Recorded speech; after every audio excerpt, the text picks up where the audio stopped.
नमस्कार प्यारे साथियों, स्वागत है आप सभी का हमारे YouTube चैनल पर। आज हम ओनली आईएएस के चैप्टर 9 को कंप्लीटली खत्म करने वाले हैं और जैसा कि मैंने आपको बताया था कि मैक्सिमम 3 से 4 लेक्चर की ज़रूरत पड़ेगी, तो अब मैं आपको क्लैरिफाई कर देता हूं कि सिर्फ 2 लेक्चर।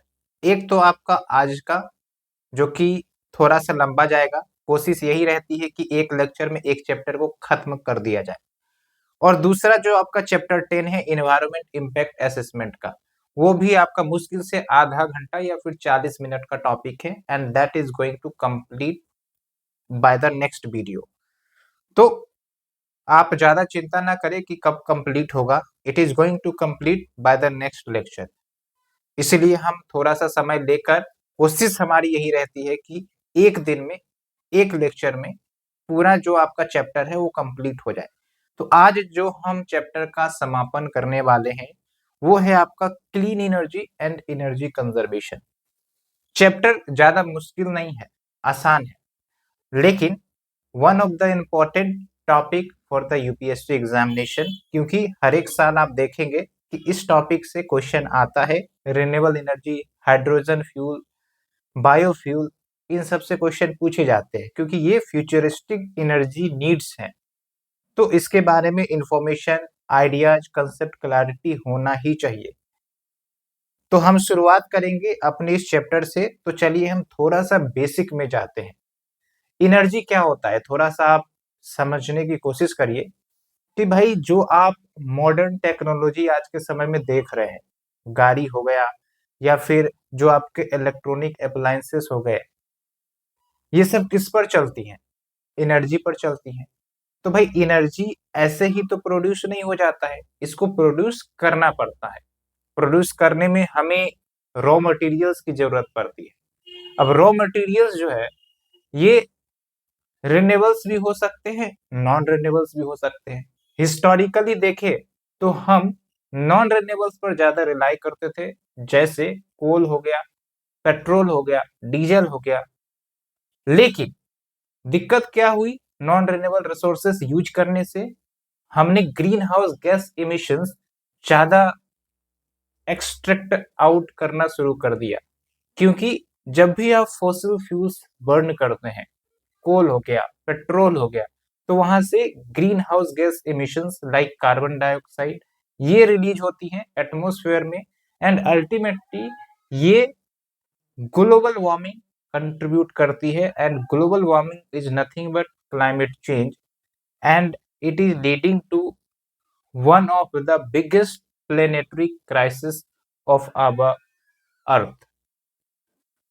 So इसीलिए ये जो वर्ल्ड है वो क्लीन एनर्जी पर ज्यादा फोकस कर रहा है और उसके लिए एनर्जी ट्रांजिशन होना जरूरी है from conventional source to non conventional source like renewables. तो इतना बात क्लियर हो गया। अब हम आते हैं थोड़ा सा भारत के कंटेक्स्ट पर चर्चा करेंगे। देखिए, भारत में अभी भी मोस्टली हम कन्वेंशनल सोर्सेस पर ही डिपेंडेंट है अपनी एनर्जी सिक्योरिटी के लिए, जिसमें हमारा मेजर रिलायंस कोल पर होता है। इसलिए आप देखेंगे कि इंडिया में मेजर लोकेशंस पर आपके थर्मल पावर प्लांट्स लोकेटेड है। और थर्मल पावर प्लांट्स में क्या होता है, जो कोल है ना, कोयला, उसका इस्तेमाल करके हम एनर्जी प्रोड्यूस करते हैं और उसको फिर हम इलेक्ट्रिसिटी ग्रिड में ट्रांसफर करते हैं, तब जाके आपके घरों में बिजली आती है और बल्ब, पंखे, इलेक्ट्रॉनिक अप्लायंसेस चलती हैं। लेकिन दिक्कत क्या है कि भारत भी क्लाइमेट चेंज की समस्या को झेल रहा है, ग्लोबल वार्मिंग की समस्या को झेल रहा है और फ्यूचर में देखा जाए तो जो आपके कोल है या फिर जो पेट्रोल डीजल है, इसका जो पोटेंशियल या स्कोप है वो कम हो सकता है। साथ के साथ इसके कॉस्ट भी बढ़ सकते हैं। क्यों? क्योंकि इसके जो रिजर्व है ना, लिमिटेड है। हम एक्सट्रैक्ट आउट कर रहे हैं बीनीथ द अर्थ, उसके बाद उसको यूज कर रहे हैं, लेकिन अर्थ के अंदर जो ये रिसोर्सेस है ना, ये बहुत ही लिमिटेड है। एक समय के बाद ये खत्म हो जाएगा। और दूसरी बात, आपको ये भी पता है जब रिसोर्स लिमिटेड होती हैं तो उसके कॉस्ट भी बढ़ सकते हैं अगर सप्लाई क्राइसिस आ गया। फिर एक और इम्पोर्टेंट बात आती है हमारा इंटरनेशनल लेवल पर। देखिए, पेट्रोल डीजल के लिए हम इम्पोर्ट डिपेंडेंट हैं, दूसरे देशों पर निर्भर करते हैं, लाइक सऊदी अरब या यूएसए, रशिया। लेकिन दिक्कत क्या हो जाती है कि भाई कहीं ना कहीं वर्ल्ड में क्राइसिस आ गया। अभी आप देखिए, यूएसए ने ईरान पर सैंक्शन लगा दिया, तो हमने ईरान से ऑयल इंपोर्ट करना बंद कर दिया, कम कर दिया। फिर कल को ऐसा ही क्राइसिस आ सकता है कि भाई हमारे इंपोर्ट पर लिमिटेशंस हो जाए, हमारे पास फॉरेन एक्सचेंज उतनी हो ना कि हम एनर्जी इंपोर्ट कर सके। तो to address this we need to be self dependent and also we need to be sustainable in terms of the future vision. तो इसलिए यह जरूरी हो जाता है कि हम क्लीन एनर्जी पर फोकस करें, ग्रीन एनर्जी पर फोकस करें।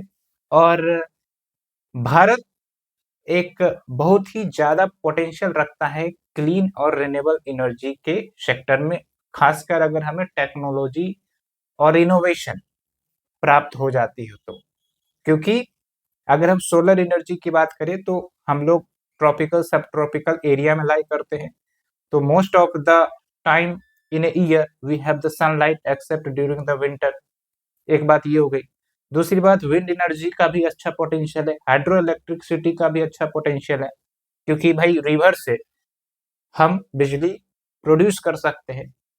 इसीलिए there is a huge potential for India to shift towards renewable sector.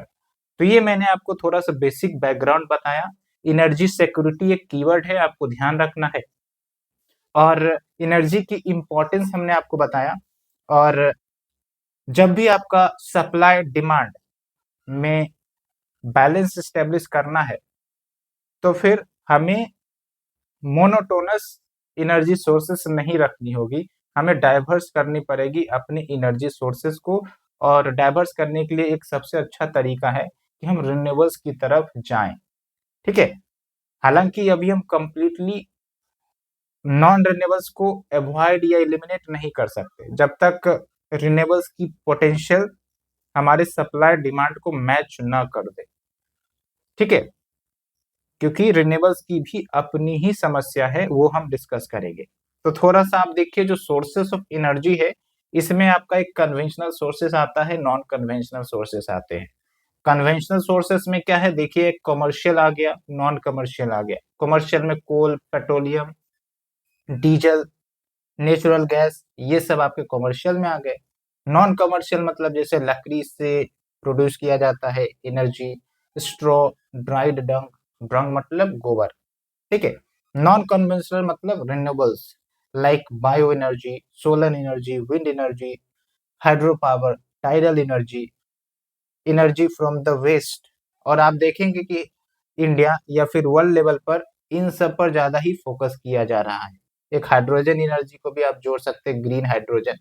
ठीक है, तो अगर थोड़ा सा हम बात करें कि प्रॉब्लम क्या है आपके कन्वेंशनल सोर्सेस की, तो मैंने यहाँ पर लिख दिया है, वही हम डिस्कस भी करने वाले हैं। और सबसे अच्छी बात यही है कि इस पूरे चैप्टर में जिस भी टाइप्स ऑफ एनर्जी की बात की गई है सब में कॉमन पॉइंट्स निकलते हैं, तो आपको ज्यादा दिमाग नहीं लगाना होगा। आराम से थोड़े थोड़े कीवर्ड्स और पॉइंट्स देखेंगे तो चीजें याद हो जाएंगी। ओके, बस कुछ डाटा और फैक्ट्स याद करते चलना है, इंटीग्रेट करते चलना है, क्योंकि क्वेश्चन सेपरेटली पूछा जा सकता है विंड एनर्जी पर, सोलर एनर्जी पर, हाइड्रो इलेक्ट्रिक के पोटेंशियल और उसके इश्यूज को लेकर। साथ के साथ जो आपका हाइड्रोजन एनर्जी को प्रमोट किया जा रहा है उसके क्या प्लस माइनस हैं। उसके बाद जो आपके बायोफ्यूल्स है, अभी तो बायोफ्यूल्स अलायंस भी इनिशिएट की गई थी, G20 समिट जो इंडिया में हुआ था। तो इन सब के कंटेक्स्ट में क्वेश्चन पूछा जाता है, और ये सब आप दिमाग में रखेंगे क्योंकि कहीं कहीं आप ऐसे में भी इसे यूज कर सकते हैं। ओके, तो देखिए कुछ प्रॉब्लम्स की बात करें तो क्या होता है भाई, पॉल्यूशन काउज करता है, GHG इमिशन। आप देखें ना, दिल्ली में जो आपके ठंड के समय में पॉल्यूशन हो जाती है उसमें एक बड़ा फैक्टर वेहिकुलर पॉल्यूशन का भी है। ओके, उसके बाद देखिए लिमिटेड रिजर्व है, ऐसा नहीं है कि भाई इसको यूज करते चलो ये खत्म ही नहीं होगा, एक दिन तो खत्म होना ही है। और फिर कोस्ट भी बढ़ सकता है आने वाले समय में, और ये जो कोस्ट है वो लिंक्ड है आपके इंटरनेशनल इश्यूज पर। अगर इंटरनेशनल लेवल पर सप्लाई कम हो रही है तो हमारा कोस्ट बढ़ जाएगा प्रोक्योरमेंट का। ठीक है। उसके बाद it can also lead to disaster. Okay. उसके बाद देखिए हेल्थ इश्यूज भी आ जाती है, जैसे अब ये यहाँ पर डिजास्टर का आप देखिए कि जैसे माइनिंग करना पड़ता है, कोल को माइनिंग करना है या फिर पेट्रोल या डीजल को एक्सट्रैक्ट करना है, तो it can lead to shrinkage of the land. Okay. It can lead to human induced earthquake. तो इसलिए मैंने डिजास्टर का नाम लिखा है। तो मैं कोशिश ये कर रहा हूँ कि सारे जो डायमेंशंस है ना उसको लिंक कर दे, ताकि आप अपने आंसर्स को कंप्रिहेंसिव तरीके से लिख सके। उसके बाद देखिए हेल्थ में क्या है कि भाई जो लोग माइनिंग फील्ड में काम करते हैं तो भाई उनको हेल्थ क्राइसिस आ जाता है। साइडोरिसिस आपने सुना होगा, जब आयरन का कंटेंट ज्यादा हो जाता है शरीर में साइडोरिसिस हो जाती है, और भी तरह तरह की बीमारी हो सकती है। ओके।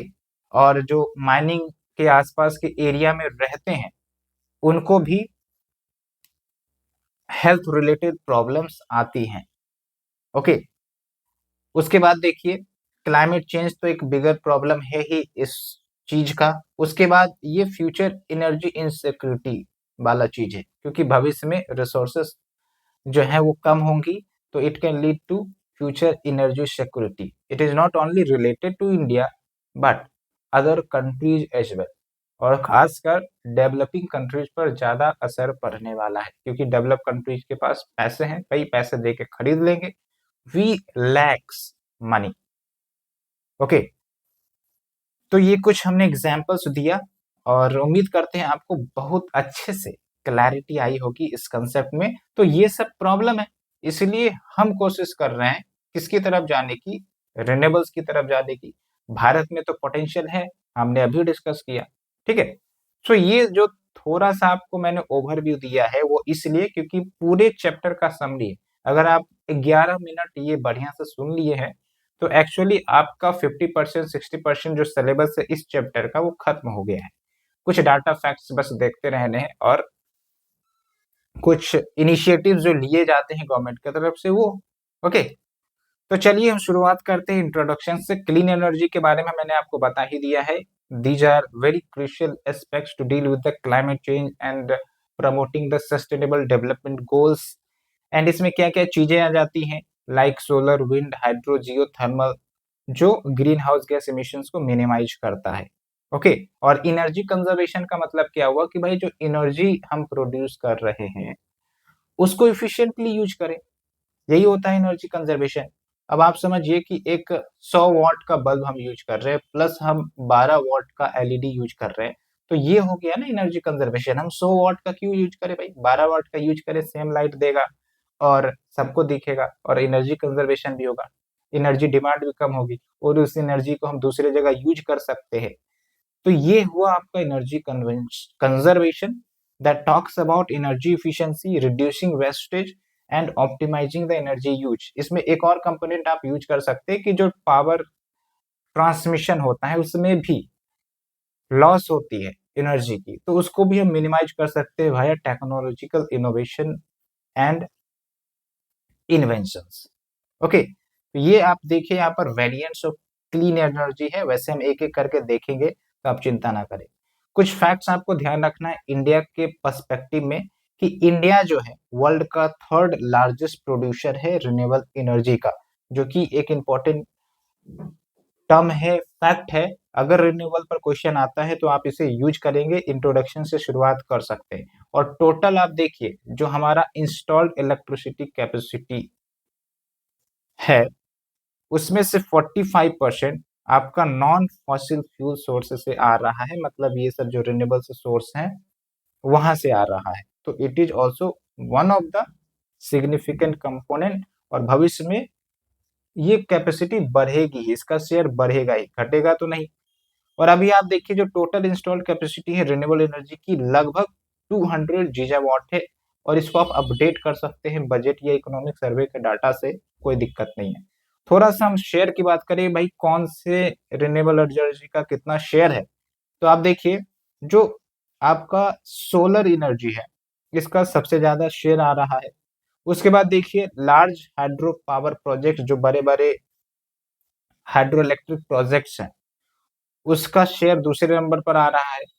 तीसरे नंबर पर विंड पावर का आ रहा है। उसके बाद देखिए जो आपका बायोमास जनरेशन है, बायोमास मतलब जो आपके वेस्ट प्रोडक्ट्स है, लाइक सॉलिड वेस्ट, है ना, जो कचरे कूड़े निकलते हैं उससे एनर्जी जो जनरेट किया जाता है उसको हम बायोमास इलेक्ट्रिसिटी जनरेशन कहेंगे, 10.2 गीगावाट। उसके बाद आप देखिए स्मॉल हाइड्रो पावर, छोटे छोटे जो पनबिजली यूनिट्स बनाए जाते हैं वो हो गया। तो ये आपको शेयर याद रखना है, और जब आप प्रीलिम्स का एग्जाम देने जाएंगे तो मेक श्योर कि आप विंड पावर और लार्ज हाइड्रो पावर का जरूर कंपेयर कर लेंगे, क्योंकि ये डाटा चेंज हो सकता है। आए दिन विंड एनर्जी का जो शेयर है वो बढ़ता जा रहा है, क्योंकि बहुत सारे जगहों पर विंड एनर्जी इंस्टॉल किए जा रहे हैं। ओके, ये हो गया।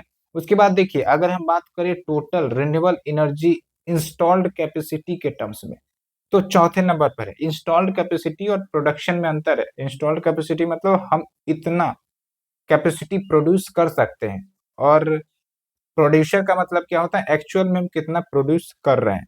ये डिफरेंस आपको याद रखना है। ओके, उसके बाद देखिए fourth in the wind power capacity, fifth in the solar power capacity, ये फैक्ट आप याद रखेंगे। उसके बाद देखिए इंडिया का जो पंच अमृत टारगेट है उसमें भी एक बात कही गई है कि we are going to achieve 500 gigawatt of energy production from non-fossil energy by 2030।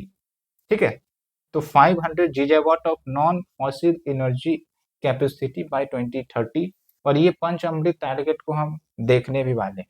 Already हमने देखा है, तो एक ही फैक्ट्स को आप मल्टीपल जगह पर यूज कर सकते हैं। जैसे पंचामृत का टारगेट बहुत सारे जगहों पर यूज किया जा सकता है। तो ये थोड़ा सा हम आपको लिंकेज करना बता रहे हैं कि how you can link the concept, how can link the facts with the questions that is being asked. Okay, तो ये बात हो गई। अब चलते हैं भारत का क्या कुछ अन्य टारगेट्स हैं। पंचामृत में ही एक बात कही गई है कि जो कार्बन इंटेंसिटी है हमारे देश की, उसको लेस देन 45% करना है बाय 2030। अब बहुत सारे स्टूडेंट्स को कार्बन इंटेंसिटी पर ही डाउट होता है, तो थोड़ा सा हम समझेंगे कि कार्बन इंटेंसिटी क्या होती है। देखिए कार्बन इंटेंसिटी का मतलब है per unit of GDP creation में कितना ग्रीन हाउस गैसेस का इमिशन हुआ है। जैसे एग्जांपल मैं आपको बताता हूं कि दो कंट्री ले लीजिए, और कंट्री ए जो है ऑटोमोबाइल यानी कि गाड़ी प्रोड्यूस कर रहा है, और उस गाड़ी प्रोड्यूस करने से उसको 100 मिलियन डॉलर का जीडीपी में कंट्रीब्यूशन गया। ठीक है, लेकिन वो 100 मिलियन जीडीपी में कंट्रीब्यूशन गया, ठीक है, उसके साथ साथ उसने 100 ton of carbon dioxide produce किया।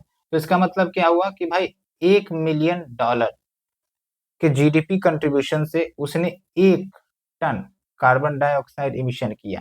तो ये हो गया आपका इमिशन इंटेंसिटी। जबकि दूसरा देश है वहां पर भी ऑटोमोबाइल प्रोडक्शन हो रहा है, लेकिन पता चला कि जो ऑटोमोबाइल कंट्रीब्यूशन है टू द जीडीपी वो तो चलो ठीक है 100 मिलियन डॉलर ही है, लेकिन जो जीएचजी कंट्रीब्यूशन हो रहा है, ग्रीन हाउस गैस कंट्रीब्यूशन, वो 50 टन ही है। तो इसका मतलब आप समझिए कि जो इमिशन इंटेंसिटी है वो कंट्री ए से कंट्री बी का आधा है। तो ये होता है इमिशन इंटेंसिटी रिड्यूस करने का कंसेप्ट। ओके, तो उम्मीद करते हैं आपको अच्छे से समझ में आया होगा, तो मैंने आपको बता दिया। ओके, तो बहुत सारे स्टूडेंट्स को कंफ्यूजन होता है, इसलिए मैंने इसको थोड़ा सा एग्जाम्पल के साथ आपको बताया। और भारत का एक टारगेट ये भी है कि नेट जीरो बाय 2070 हासिल करना है। नेट जीरो कार्बन एमिशन मतलब जितना हम कार्बन एमिशन कर रहे हैं एटमॉस्फेयर में उतना हम एब्जॉर्ब करवा सके, ऐसा हमारे पास टेक्नोलॉजी हो, ऐसा हमारे पास प्लांट्स हो, एफोरेस्टेशन इनिशिएटिव के माध्यम से कि भाई नेट जीरो कर दे। ठीक है, मतलब 2 ऐड किया तो 2 हमने रिमूव भी कर दिया एटमॉस्फेयर से, यही होता है नेट जीरो। तो मैं बेसिक से आपको बता रहा हूँ इस उम्मीद में कि कहीं ना कहीं आपको बेसिक कंसेप्ट क्लैरिटी ना होगी, तो इससे दोनों के डिमांड फुलफिल हो जाएंगे। जो स्टूडेंट्स नए नए हैं जो इन्वायरमेंट में बड़ा दिक्कत फेस करते हैं, मतलब जिनकी क्लैरिटी है तो एक बार सुन सकते हैं या फिर स्किप कर सकते हैं, नो इश्यू। क्योंकि बार बार रिपीट करने से तो फायदा नहीं होगा, मैं आधा अधूरा पढ़ाऊँ तो फिर कोई बात नहीं बनेगी। तो ये आपको कुछ टारगेट याद रखना है। उसके बाद देखिए ग्रीन हाइड्रोजन का भी टारगेट है भारत का कि भाई 5 मिलियन टन्स ग्रीन हाइड्रोजन 2030 तक हम प्रोड्यूस करेंगे। Okay, and it will also contribute towards renewable energy capacity. और ये सब जो ग्रीन हाइड्रोजन है ये सब हम अलग से चैप्टर में डिस्कस ही करने वाले हैं। ये सब अलग अलग करके टॉपिक दिया गया है, क्योंकि इन सब टॉपिक से एक एक क्वेश्चन तो बनता ही है भाई। तो अब देखिए कुछ बजट का हम हाईलाइट देख लेते हैं, और यहाँ पर मैं आपको बताता हूँ कि अभी जो लेटेस्ट यूनियन बजट पेश हुआ था आफ्टर द इलेक्शन या इकोनॉमिक सर्वे, तो आप उसके फैक्ट्स भी यूज कर सकते हैं। ओके, तो update with the current budget, it will be very good to include the latest data. तो देखिए यूनियन बजट 2022-23 मतलब 2023-24 में क्या बोला गया है, टुवर्ड्स प्रमोटिंग द रिन्यूएबल्स। जो भारत की 7 प्रायोरिटी है इन द सप्तऋषि फ्रेमवर्क, तो उसमें ग्रीन ग्रोथ एक मेजर कंपोनेंट है, दैट शुड बी रिमेम्बर्ड। ये आप यूज कर सकते हैं, वेरी इंपॉर्टेंट फैक्ट। ओके, उसके बाद देखिए ग्रीन हाइड्रोजन को प्रमोट करने के लिए कुछ फंड एलोकेट किए गए हैं। अमाउंट ना भी याद रहे तब भी चलेगा, लेकिन ध्यान रखना है कि नेशनल हाइड्रोजन मिशन हमारे देश में चल रहा है और एक टारगेट भी है इसे 2030 तक 5 मिलियन मैट्रिक टन प्रोड्यूस करने का। इंटरिम यूनियन बजट में क्या बोला गया था, तो आप देखिए 10,000 करोड़ रुपए एलोकेट किए गए for grid based solar power scheme, rooftop solar scheme, PM Surya Uday Yojana. Basically इसी को चेंज करके पीएम मुफ्त सोलर योजना का नाम दिया गया है इस लेटेस्ट बजट में, ठीक है, जिसमें 1 करोड़ हाउस होल्ड को मुफ्त सोलर बिजली प्रोवाइड किया जाएगा। इसमें गवर्नमेंट सब्सिडीज दे रही है।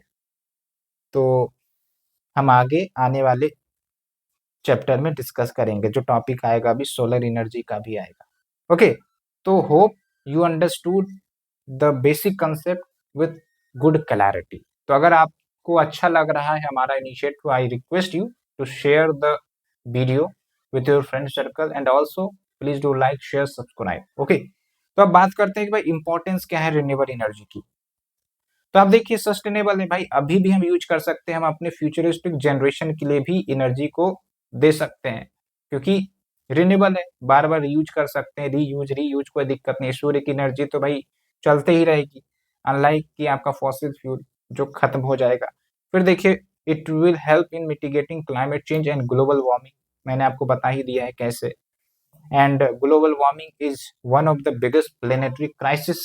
आप इस कीवर्ड को यूज करें, प्लेनेटरी क्राइसिस, इसमें 3 चीजें आ जाती हैं, pollution, climate change and biodiversity loss. Okay, उसके बाद देखिए हमारी जो एनर्जी डिपेंडेंसी है दूसरे देशों पर फ्यूल्स के लिए, नेचुरल गैस के लिए, वो कम होगा, and it will also boost our energy security.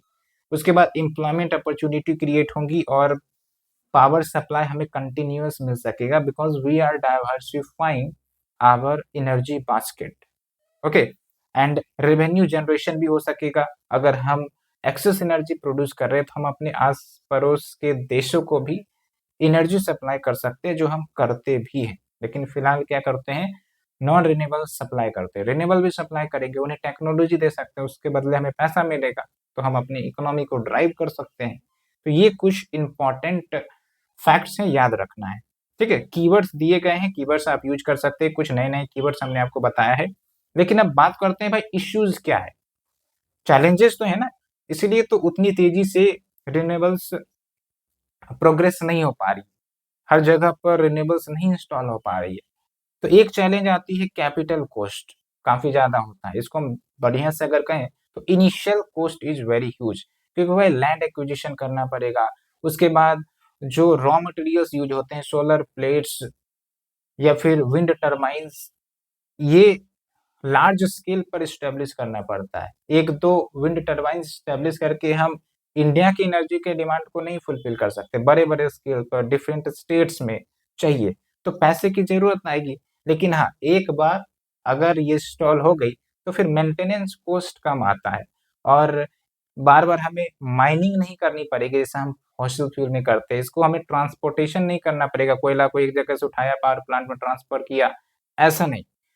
तो इनिशियल कॉस्ट ज्यादा है बट लॉन्ग टर्म बेनिफिट है। उसके बाद देखिए it is unreliable and interrupted. कहने का मतलब ये है कि जो सूर्य है, विंड है, वो हमेशा तो रहती नहीं है। अब देखिए ठंड के समय में धूप उगेगा नहीं तो फिर सोलर एनर्जी प्रोड्यूस होगी नहीं, और हर समय विंड रहता नहीं है तो उससे भी एनर्जी प्रोडक्शन कंटिन्यूस बेसिस पे नहीं हो सकता है। तो इसीलिए कंपनीज को या कंट्रीज को कंप्लीटली रिन्यूएबल पर रिलाय होने में एक शंका महसूस होती है। उसके बाद मेन ग्रिड के साथ इंटीग्रेट करना भी एक मुश्किल होता है, क्योंकि जो आपके मेन ग्रिड होते हैं वो ट्रेडिशनल पावर लाइंस पर आधारित होते हैं। तो अब क्या है कि जिस जगह पर मान के चलिए कि धूप नहीं उग रहा है या फिर ठंड का समय है, तो वहां पर जो आपके ट्रेडिशनल एनर्जी ग्रिड है उसी पर रिलाई करना पड़ेगा, है ना। उसके बाद देखिए हाइड्रो पावर प्लांट्स के अपने कंसिक्वेंसेस हो सकते हैं, जैसे डैम्स के माध्यम से हम अगर इलेक्ट्रिसिटी प्रोड्यूस करते हैं तो कभी कभी डैम फेल्योर भी हो जाता है और आसपास के इन्वायरमेंट को नुकसान भी होता है। जैसे आपने देखा होगा पास्ट में बहुत सारे मूवमेंट भी हुए थे, नर्मदा बचाओ आंदोलन हुआ था, एंटी टेहरी डैम प्रोटेस्ट हुआ था। फिर देखिए 2019 में ही तिवारी डैम जो कि महाराष्ट्र में है वो फेल हो गया था, जिसके कारण कुछ लोगों की मृत्यु भी हुई थी। तो ये सभी कंसर्न्स एक्टिव रहते हैं। उसके बाद एग्रीकल्चरल सेक्टर की बात करें तो बहुत ज्यादा पावर शेयर हमारा एग्रीकल्चरल सेक्टर भी कंज्यूम करती है। तो दिक्कत ये है कि अब इन्हें फीड करना है तो हमें डाइवर्सिफाई करना पड़ेगा जो एनर्जी प्रोडक्शन सेंटर्स को। ओके, ये कुछ हमने इश्यूज चैलेंजेस बताया, उम्मीद करते हैं आपको अच्छे से समझ में आ गया होगा। अब चलते हैं इंडिया की जो एनर्जी ट्रांजिशन स्ट्रेटजी है वो क्या है। तो ऐसा नहीं है कि भाई कंप्लीटली भारत जो है वो रिन्यूएबल्स की तरफ शिफ्ट हो जाएगा और नॉन रिन्यूएबल्स को एकदम बंद कर देगा, ऐसा तो लॉजिकली भी सही फिट नहीं होता है। जब तक हमारा डिमांड सप्लाई बैलेंस नहीं हो जाए तब तक हम कंप्लीटली रिन्यूएबल पर रिलाई नहीं कर सकते। तो देखिए क्या कुछ एलिमेंट है इंडिया की strategy for fair energy transition. और एनर्जी ट्रांजिशन का मतलब क्या होता है भाई, वन फॉर्म ऑफ एनर्जी से हम दूसरे फॉर्म ऑफ एनर्जी की तरफ जा रहे हैं, वही एनर्जी ट्रांजिशन। तो एक तो ये है कि तेजी से हम रिन्यूएबल एनर्जी डिप्लॉयमेंट कर रहे हैं और आप इसे देख भी रहे होंगे, मेट्रो स्टेशन पर है और रेलवे स्टेशन पर है, वहां पर सोलर प्लेट डिप्लॉय किए जा रहे हैं, गवर्नमेंट ऑफिस में डिप्लॉय किए जा रहे हैं ताकि लोकल नीड्स को फुलफिल किया जा सके। उसके बाद डोमेस्टिक मैन्युफैक्चरिंग किया जा रहा है, ऑप्टिमल कोल यूज। तो इस तरीके से हम थोड़ा सा शिफ्ट हो रहे हैं रिन्यूएबल की तरफ। ओके, और ultimately it is going to contribute in achieving our target of net zero emission by 2070। Okay, अब देखते हैं इंडिया के क्या एफर्ट्स हैं to promote the clean energy. बहुत सारे एफर्ट्स चलाए जा रहे हैं, जैसे नेशनल सोलर मिशन है, पीएम कुसुम योजना है, ये भी सोलर रिलेटेड है, अटल ज्योति योजना है, grid connected solar rooftop scheme है, सोलर पार्क्स बनाए जा रहे हैं, बड़े बड़े एरिया डिक्लेयर करके वहां पर सोलर फोटोवोल्टिक सेल्स इंस्टॉल किए जा रहे हैं, नेशनल ग्रीन हाइड्रोजन मिशन है, नेशनल बायो एनर्जी है, बायो E3 पॉलिसी है। ये नहीं दिया गया इसमें, ये लेटेस्ट है इसलिए मैं आपको बता रहा हूँ, क्योंकि सब कुछ इसमें तो दिया नहीं है।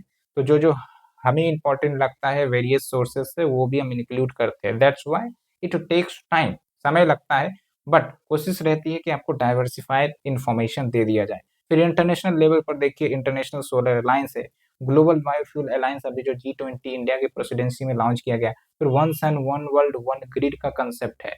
ओके, तो ये सब कुछ इनिशिएटिव है और देखिए इससे अपॉर्चुनिटीज भी क्रिएट हो रही हैं, जॉब ग्रोथ हो रहा है भाई। सोलर पैनल्स अगर इंडिया में बनेंगे, इंस्टॉल होगा तो जॉब्स क्रिएशन हो रही है। एनर्जी सिक्योरिटी सबसे इंपॉर्टेंट बात है and most important climate change के मुद्दे को एड्रेस किया जा सकेगा। ओके, तो ये कुछ इनिशिएटिव है और देखिए पंच अमृत टारगेट है, मैं चाहता हूँ कि आप इसे रीड कर लें एक बार, वैसे तो मैंने बता ही दिया है, तो एक बार आपको ये दिमाग में रहना ही चाहिए, क्योंकि it can be used for various locations for your answer writing. Okay, so now we are moving to sector by sector.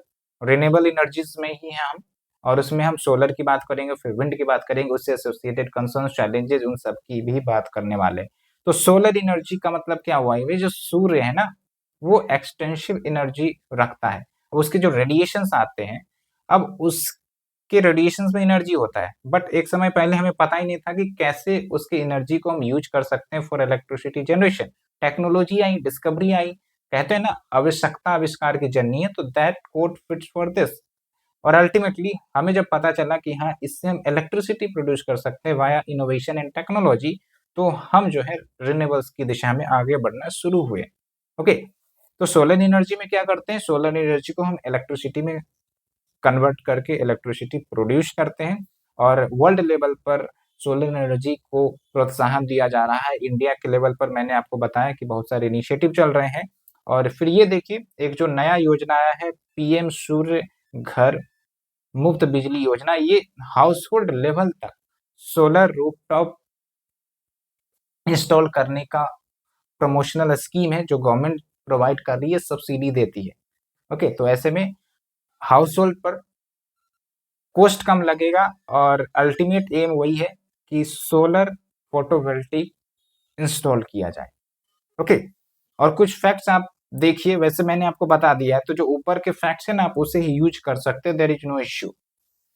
और कुछ रिसेंट डेवलपमेंट्स भी आप देख सकते हैं, वेरियस लोकेशंस पर मेट्रो, रेलवेज, या फिर गवर्नमेंट ऑफिसेस, वहां पर ये सब सोलर प्लेट्स यूज की जा रही हैं। ठीक है, तो ये सब जो ट्रांजिशन हो रहा है, ये दिखाता है कि हाँ भाई, सोलर एनर्जी पर वर्क तो हो रहा है, वर्क तो चल रहा है। तो बेनिफिट्स क्या है सोलर एनर्जी का, भाई इलेक्ट्रिसिटी आपको मिलेगा, और ये इलेक्ट्रिसिटी रिन्यूएबल होगी। ओके, फिर इन्वायरमेंटल प्रिजर्वेशन होगा, क्लाइमेट चेंज के मुद्दे को हम डील कर सकेंगे, हमारी एनर्जी सिक्योरिटी बढ़ेगी, इकोनॉमिक डेवलपमेंट होगा बाय जॉब, इनोवेशन, रिसर्च। फिर देखिए कॉस्ट एंड सप्लाई, ये भी मतलब कॉस्ट जो है वो कम होगा, और सप्लाई जो है एनर्जी की वो बढ़ेगी, और we will be having self sufficiency, reducing import dependency, and also reducing the power generation cost. क्योंकि भाई माइनिंग जब आप करते हैं, तो कोयले की माइनिंग करेंगे तो खर्च तो आएगा ना, लेकिन एक बार अगर आपने सोलर प्लेट्स बिछा दिया, तो उसमें तो माइनिंग की जरूरत नहीं पड़ती है, उसमें तो ट्रांसपोर्टेशन की जरूरत नहीं पड़ेगी, कोयले को एक लोकेशन से दूसरे लोकेशन लेके जाते, इसमें तो हमें लेके जाना नहीं पड़ेगा ना। तो इसलिए ये सब कुछ सिग्निफिकेंस है, ये अल्टीमेटली फ्यूचरिस्टिक कॉस्ट को कम कर देगा, इनिशियल कॉस्ट रहता है, as well as boosting industries, startups. उसके बाद इन्वायरमेंटल कंसर्न्स को भी एड्रेस कर देता है by replacing the fossil fuel based thermal energy to the renewable energy. तो जो भी आपके प्लेनेटरी इश्यू चल रहे हैं, उसको टैकल करने में ये मदद करता है। तो चैलेंजेस क्या है सोलर एनर्जी की, अभी तक तो हमने प्लस प्लस की बात करी है, लेकिन कुछ चैलेंजेज है। एक तो यह है कि इंफ्रास्ट्रक्चरल रीस्ट्रक्चरिंग करना पड़ेगा, जो भी आपके एग्जिस्टिंग इंफ्रास्ट्रक्चर है, ठीक है, जैसे रेलवे इंफ्रास्ट्रक्चर हो गया, रोडवे इंफ्रास्ट्रक्चर हो सकता है, या फिर ऑफिस इंफ्रास्ट्रक्चर हो सकता है। ठीक है, तो इसको हमें रीस्ट्रक्चरिंग करना पड़ेगा, और इसको मेन ग्रिड में लाने के लिए भी ग्रिड की भी मरम्मत करनी पड़ सकती है। ठीक है, क्योंकि वो जो ग्रिड है, ट्रांसमिशन ग्रिड, जो आप देखते हैं बड़े बड़े टावर के माध्यम से तार लगे रहते हैं खेतों में, और वो बिजली पहुंचाते हैं, तो वो एक स्टेबलाइज फ्रीक्वेंसी पर ऑपरेट करती है। तो जब हम उसमें रिन्यूएबल एनर्जी को शामिल करेंगे, तो हमें उसमें भी चेंजेस करने पड़ेंगे, ताकि वो शॉर्ट सर्किट ना हो जाए। बाकी अन्य टेक्निकल चीजें ज्यादा डिटेल में नहीं जाते हैं। ओके, ये हो गया। उसके बाद देखिए कॉस्ट जो है काफी ज्यादा होता है, और कंपटीशन भी है, हर साल हर महीने नया नया इनोवेशन, नया नया चेंजेस आ रहा है प्लेट्स में, उसके मटेरियल्स में, जो एनर्जी इफिशिएंसी को बढ़ा रहा है। उसके बाद देखिए ट्रांसमिशन एंड डिस्ट्रीब्यूशन लॉस तो हो ही जाता है, अप्रोक्स 40% बोला जा रहा है इसमें। फिर पॉलिसी एंड लीगल इश्यूज भी आ जाती है, लाइक भारत का डब्ल्यूटीए के साथ चैलेंजेस भी देखने को मिल जाता है इस मुद्दे पर।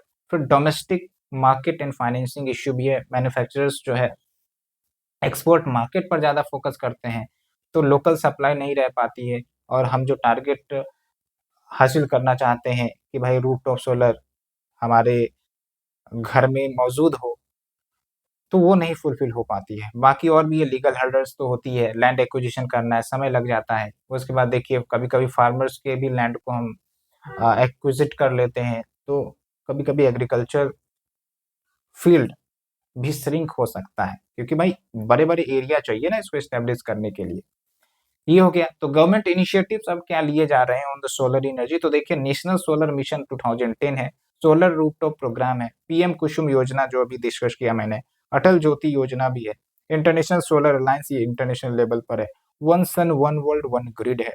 ओके, तो और भी आप इनिशिएटिव्स लिख सकते हैं as per the latest schemes which are going to be launched by the government of India, तो आप इसे यूज कर सकते हैं, नो प्रॉब्लम। वे फॉरवर्ड क्या है भाई, डिसेंट्रलाइज्ड प्लान्स को प्रमोट करो। डिसेंट्रलाइज मतलब डिफरेंट स्टेट्स में, ओके, डिफरेंट स्टेट्स हो गया, रीजनल लेवल हो गया, जहां पर आपका एनर्जी अभी तक नहीं पहुंची है, वहां पर हम सोलर प्लेट्स के माध्यम से पहुंचा सकते हैं एनर्जी को। और उसके लिए एक अच्छा इनिशिएटिव लाया है पीएम हर घर मुफ्त बिजली योजना, और इसके बारे में आप पढ़ भी सकते हैं। एंड अगर आपको अच्छा लगा तो आप भी इस स्कीम के लिए रजिस्टर कर सकते हैं, you will also get the benefit. Okay, फिर hybrid solar plants and financing mechanism है, इसको हम अलग से ही डिस्कस करने वाले। फिर देखिए embrace the circular economy for photovoltaic waste, जो फोटो वोल्टेइक खराब हो जाते हैं तो उसको रीयूज किया जा सकता है, उसके लिए सर्कुलर इकोनॉमी को प्रमोट हम करें। उसके बाद देखिए अगर हम इंटरनेशनल लेवल पर इनिशिएटिव की बात करें तो एक तो आपका इंटरनेशनल सोलर अलायंस हो गया, और ये जो इंटरनेशनल सोलर अलायंस है ये इंडिया और फ्रांस दोनों ने मिलकर इसे लॉन्च किया था कॉन्फ्रेंस ऑफ पार्टी 21 में 2015 में at the United nation conference on climate change, ठीक है, UNFCCC जिसको हम कहते हैं। और ये जो भारत ने लॉन्च किया, और भी एक दो इनिशिएटिव के बारे में देखेंगे, जैसे वन सन वन वर्ल्ड वाला है, तो ये दिखाता है कि भाई भारत का जो लीडरशिप है ना ग्लोबल लेवल पर towards dealing with the environmental issue और the climatic issue is very at the priority, top पर है, और भारत जो लीड करता है इन सब मुद्दों में, तो ये हमारे सॉफ्ट पावर को भी स्ट्रेंथन करता है, तभी जाके भारत की बात विभिन्न लीडर्स सुनते भी हैं ग्लोबल लेवल पर। ओके, और आप इसे देखते भी हैं वेरियस न्यूज़पेपर्स में, न्यूज़ इवेंट्स में। ओके, तो ये हमने बताया आपको इंटरनेशनल सोलर अलायंस के बारे में। एंड इसका मतलब यही हुआ कि भाई दूसरे देश में जो आपके सोलर प्लेट्स सब इंस्टॉल हो रहे हैं, किस टेक्नोलॉजी को यूज किया जा रहा है, एनर्जी इफिशिएंसी कैसे उसमें लाई जा रही है, तो ये सब नॉलेज शेयरिंग होता है, नॉलेज ट्रांसफर होता है। ओके, और एनर्जी अफोर्डेबल हो, सस्टेनेबल हो, एसडीजी के गोल नंबर 7 को भी ये हासिल करने में मदद करेगा। बेसिक चीज यही है कि फॉसिल फ्यूल के रिलायंस पर कम हो, डिपेंडेंसी कम हो। और इसमें देखिए इसमें टुवर्ड्स 1000 स्ट्रेटजी है इसी अलायंस के अंतर्गत, और इसके अंतर्गत क्या बोला जाता है, एक तो ये है कि मॉनेटरी इश्यूज है तो उसको एड्रेस किया जाए, और इसके लिए देखिए $1000 billion of investment solar energy में प्रमोट करेंगे 2030 तक, और 1000 मिलियन पीपल को क्लीन एनर्जी प्रोवाइड करेंगे। उसके बाद देखिए 1000 gigawatt of solar energy capacity installation किया जाएगा, तो इसमें एक मॉनेटरी इश्यूज को भी एड्रेस किया गया है। और दूसरी बात ये है कि delivery to the various sections of the people, तो वो भी मीट होगा, और तीसरा जो हमने टारगेट सेट किया है वो भी मीट होगा। लेकिन इसके अपने चैलेंजेस हैं। पहली बात तो ये है कि भाई हम जो है रॉ मटेरियल्स जो सोलर प्लेट्स के हैं, फोटोवोल्टेइक है, उस इम्पोर्ट पर ज़्यादा डिपेंडेंट है, स्पेशली चाइना पर। और चाइना जो है इन सब रॉ मटेरियल्स को बनाता तो है, लेकिन हम डिपेंडेंट है, कल को चाइना सप्लाई चेन रिस्ट्रिक्ट कर दे तो हमें क्राइसिस फेस करनी पड़ सकती है। और दूसरी बात ये भी तो होती है सर्विस डिलीवरी, आपने प्रोडक्ट दे दिया लेकिन post delivery of the product क्या आप सर्विसेज दे पा रहे हैं, क्या आप प्रॉब्लम्स को सुन रहे हैं, ये भी एक बात आती है। फिर देखिए एक है लीगल इशू। लीगल इशू ये है कि भारत की जो डोमेस्टिक कंटेंट रिक्वायरमेंट है कि भाई फोटोवोल्टिक के लिए हमें ये कंडीशन चाहिए, अगर फुलफिल होगा तभी हम इंपोर्ट करेंगे, तो कहीं ना कहीं ये WTO वर्ल्ड ट्रेड ऑर्गेनाइजेशन में से चैलेंज भी कर दिया जाता है, तो ये लीगल इश्यूज भी आ जाती है। उसके बाद देखिए डंपिंग एंड कंपटीशन, मतलब चाइनीज इंपोर्ट्स जो है इन सब प्रोडक्ट्स की ज़्यादा होती है, और इंडियन कंपनीज कहीं ना कहीं उससे compete नहीं कर पाते हैं because of the cost. Okay, उसके बाद देखिए technical knowledge and technology barriers भी है, क्योंकि आए दिन जो है इस फील्ड में इनोवेशन आता जा रहा है, क्रिएटिविटी आती जा रही है, तो उससे एफिशिएंसी बढ़ रही है। तो क्या Bharat neck to neck balance में चल रहा है, ये भी एक सवाल उठता है। फिर देखिए higher capital cost and funding constraint आ जाती है। तो वे फॉरवर्ड क्या है? तो सबसे पहली बात तो सस्टेनेबल फाइनेंस होना चाहिए to boost the solar projects. International cooperation को और बढ़ाने की जरूरत है, और एक एग्जाम्पल भी दिया जाता है जैसे United nation sustainable energy for all और इंटरनेशनल रिन्यूएबल एनर्जी एजेंसी, इन सब के साथ मिलकर कोलैबोरेट करके हम इनिशिएटिव ले सकते हैं। फिर देखिए वेस्ट मैनेजमेंट, जो सोलर प्रोडक्ट से निकलते हैं तो उसको भी एड्रेस करना है, उसको सर्कुलर इकोनॉमी में हम प्रमोट कर सकते हैं। तो ये हमने पूरा टॉपिक डिस्कस किया। अब चलते हैं one sun one world one grid का कंसेप्ट को समझते हैं। तो ये जो वन सन वन वर्ल्ड वाला है, ये कॉन्फ्रेंस ऑफ पार्टी 26 में लॉन्च किया गया, और ये इंडिया और यूके यानी कि ब्रिटेन का ज्वाइंट इनिशिएटिव था। इसमें क्या बोला जाता है कि जैसे देखिए जो हमारा वर्ल्ड है ना, वो चूंकि हर जगह सूरज पहुंचता है, सूरज की लाइट बेरिंग समक्शन, खासकर ट्रॉपिकल सब ट्रॉपिकल एरियाज में पहुंचता ही है। तो आप देखेंगे कहीं पर दिन हो जाता है तो कहीं पर रात होता है, जैसे अभी इंडिया में दिन हो रहा है, तो अभी जो है वेस्टर्न कंट्रीज में रात हो रही होगी, ठीक है। तो लेकिन सूरज तो हर जगह पहुंच जा रहा है।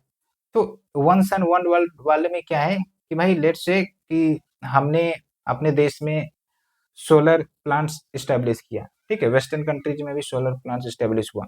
अब क्या है कि इसको ग्रिड से कनेक्ट कर दे, ताकि अगर हमारे देश में रात है तो हमारे देश में एनर्जी नहीं प्रोड्यूस होगी, लेकिन जिस देश में दिन है वहां तो एनर्जी प्रोड्यूस होगी ना, और वहां पर एक्सेस हुई तो उसको ट्रांसफर कर देते हैं एनर्जी को। तो ये है आपका interconnectedness of the solar energy with the various country, that is the concept of one sun one world one grid. Okay, तो क्या सिग्निफिकेंस होगा? कॉस्ट रिडक्शन होगी और एसेट यूटिलाइजेशन होगा। ओके, उसके बाद इंक्रीमेंटल इन्वेस्टमेंट, इस फील्ड में और भी ज्यादा इन्वेस्टमेंट आ सकेंगे। इकोनॉमिक बेनिफिट्स होगा, like it will also help in poverty alleviation and also positively impacting water sanitation food and socio economical issues. उसके बाद growth of management sector, global leadership, ये इंडिया की ही कंसेप्ट है। तो इन सब मामले मैंने आपको बताया कि भारत की जो लीडरशिप है, सॉफ्ट पावर डिप्लोमेसी है, वो आने वाले समय में बढ़ेगी और बढ़ ही रही है। ओके, उसके बाद देखिए चैलेंजेस क्या आ सकती है, साइबर सिक्योरिटी थ्रेट्स आ सकता है, क्योंकि ये एक देश की समस्या तो नहीं होगी, विभिन्न देशों से हमने कनेक्ट कर दिया, कल को कोई साइबर सिक्योरिटी अटैक हो जाए तो उसका जिम्मेदार कौन लेगा, उसको एड्रेस कैसे किया जाएगा। उसके बाद अनप्रिडिक्टेबल सप्लाई, क्योंकि ये जो एनर्जी होती है सीजनल वेरिएशंस होती है, और कभी कभी क्राइसिस आ गया दूसरे देश में और उन्होंने बोला कि नहीं भाई हम सप्लाई नहीं करेंगे, हम अभी अपने देश के लिए यूज करेंगे, तब क्या कर सकते हैं हम। उसके बाद टेक्नोलॉजिकल कम्प्लेक्सिटी भी है कि इतना ग्लोबल कंट्रीज को कनेक्ट करना, ग्रिड मैनेजमेंट करना, देर आर वेरी चैलेंजेस। फिर पॉलिटिकल इम्प्लीकेशंस हो सकता है, like strategic denial of the service during conflict, अभी जैसे वेस्ट एशिया में कन्फ्लिक्ट चल रहा है ना, रशिया यूक्रेन कन्फ्लिक्ट चल रहा है। अगर अभी रशिया यूक्रेन कनेक्टेड रहता तो आप समझिए कि एनर्जी सप्लाई रसिया बंद कर देता यूक्रेन को, अगर सोलर से कनेक्टेड रहता तो ऐसी सिचुएशन और भी देशों में तो हो सकती है ना, तो ये भी बात है। उसके बाद रेगुलेटरी हर्डल्स, लाइक कोऑर्डिनेट करना, इसमें एक प्रॉब्लम आ सकती है। Regional planning, shared investment cost कैसे होगा, किस रेशियो में होगा, कुछ भी पता नहीं। तो बहुत सारे रेगुलेटरी चैलेंज है। तो ये आइडिया दिखता तो बहुत अच्छा है, बट अचीव करना उतना ही चैलेंज है, और ये सच बात है, इसमें कोई डाउट नहीं। इसीलिए तो आप देखिए कि प्लान तो भले ही सही था, लेकिन एक्चुअल में ये आस-पास के जो पड़ोस देश है ना, उससे कनेक्शन हो सकता है। लेकिन आप सोचेंगे कि इंडिया के यूरोप से कनेक्ट हो जाए तो it will take time and also it will take concerted political effort. Okay, तो ये हो गया। फिर वे फॉरवर्ड देखिए, साइबर सिक्योरिटी मेजर्स को स्ट्रेंथन करो ताकि इस प्रकार की घटना ना हो। उसके बाद governing institutions and market frameworks लाने की जरूरत है कि कैसे सिस्टम्स को गवर्न किया जाएगा। And fair trade and domestic reforms भी होना चाहिए, like fair trade, transparency, domestic reforms and standard setting, ये सब होनी चाहिए।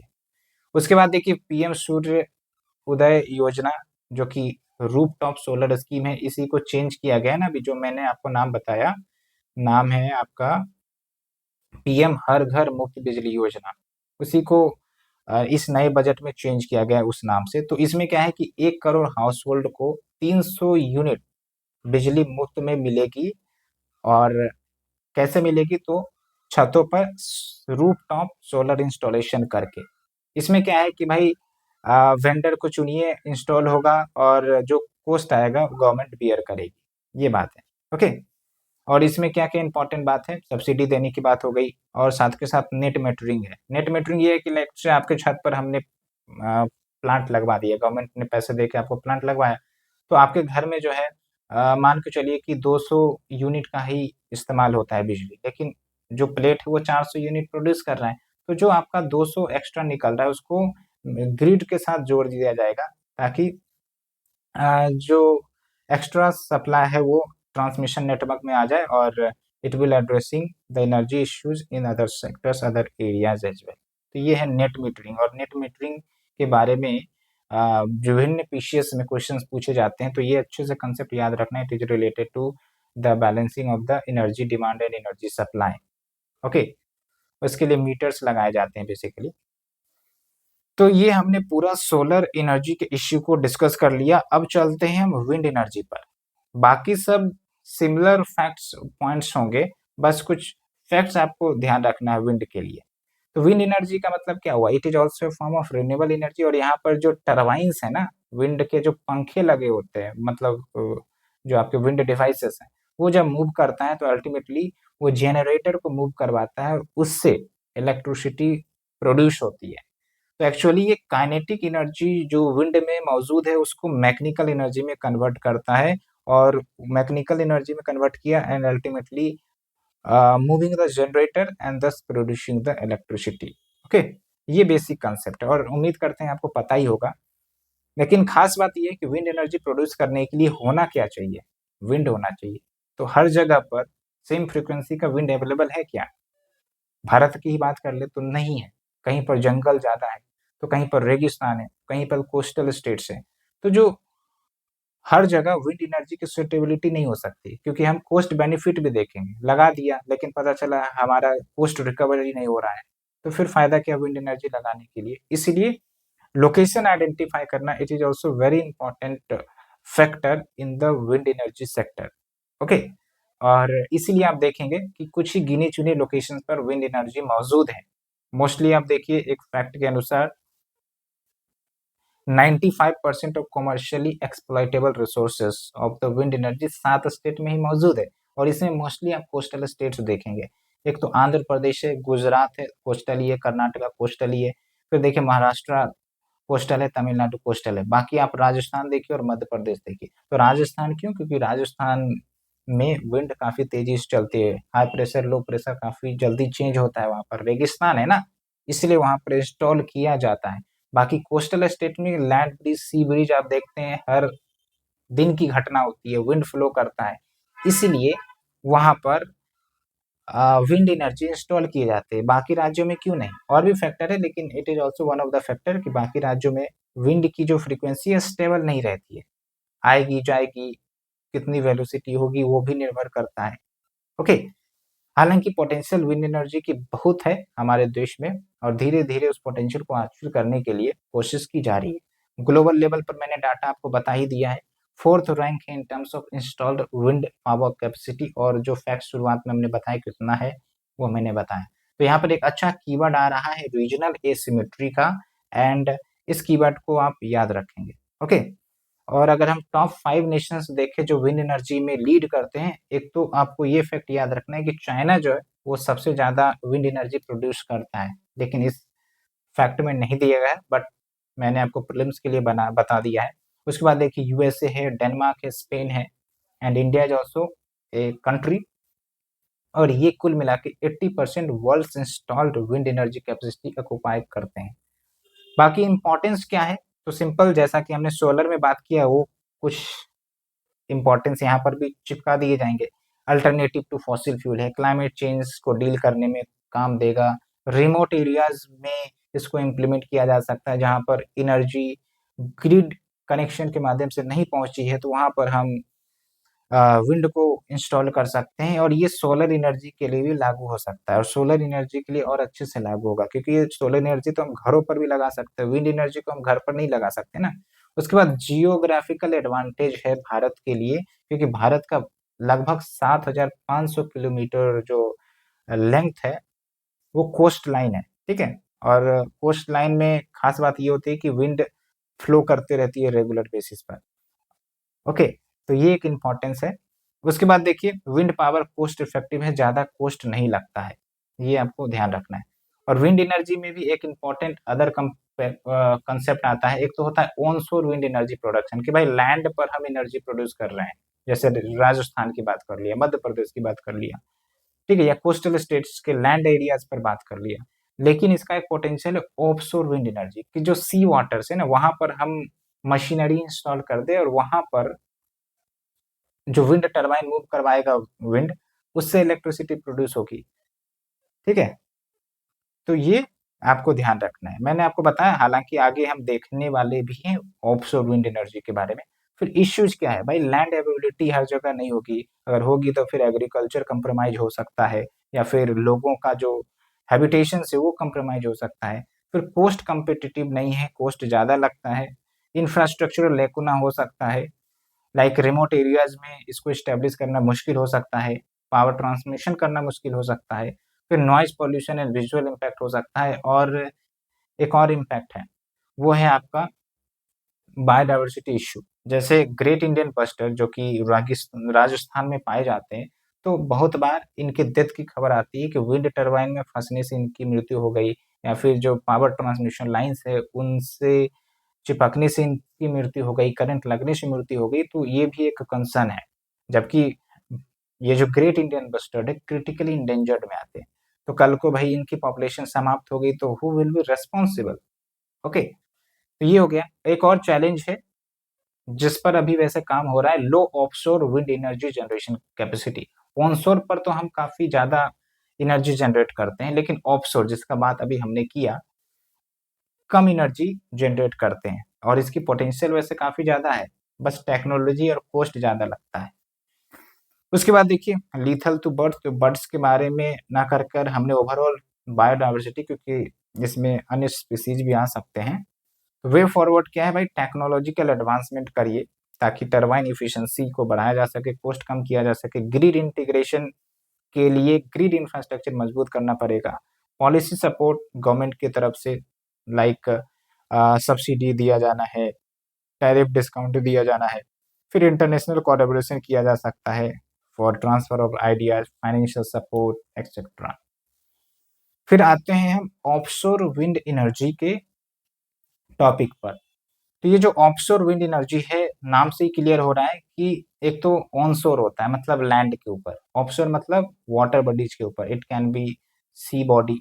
ओके, जैसे आप देखिए महाराष्ट्र रीजन में आप देखेंगे, या कर्नाटका रीजन में देखेंगे, ठीक है, या अंडमान एंड निकोबार आइलैंड में देखेंगे, तो आपके वाटर बॉडीज मौजूद है, ठीक है। तो वहां पर हम विंड प्लांट्स को इंस्टॉल कर सकते हैं for continuous production of energy.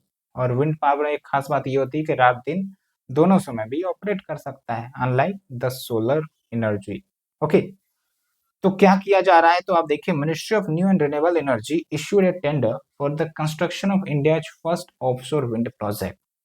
Concept मैंने आपको बता दिया है।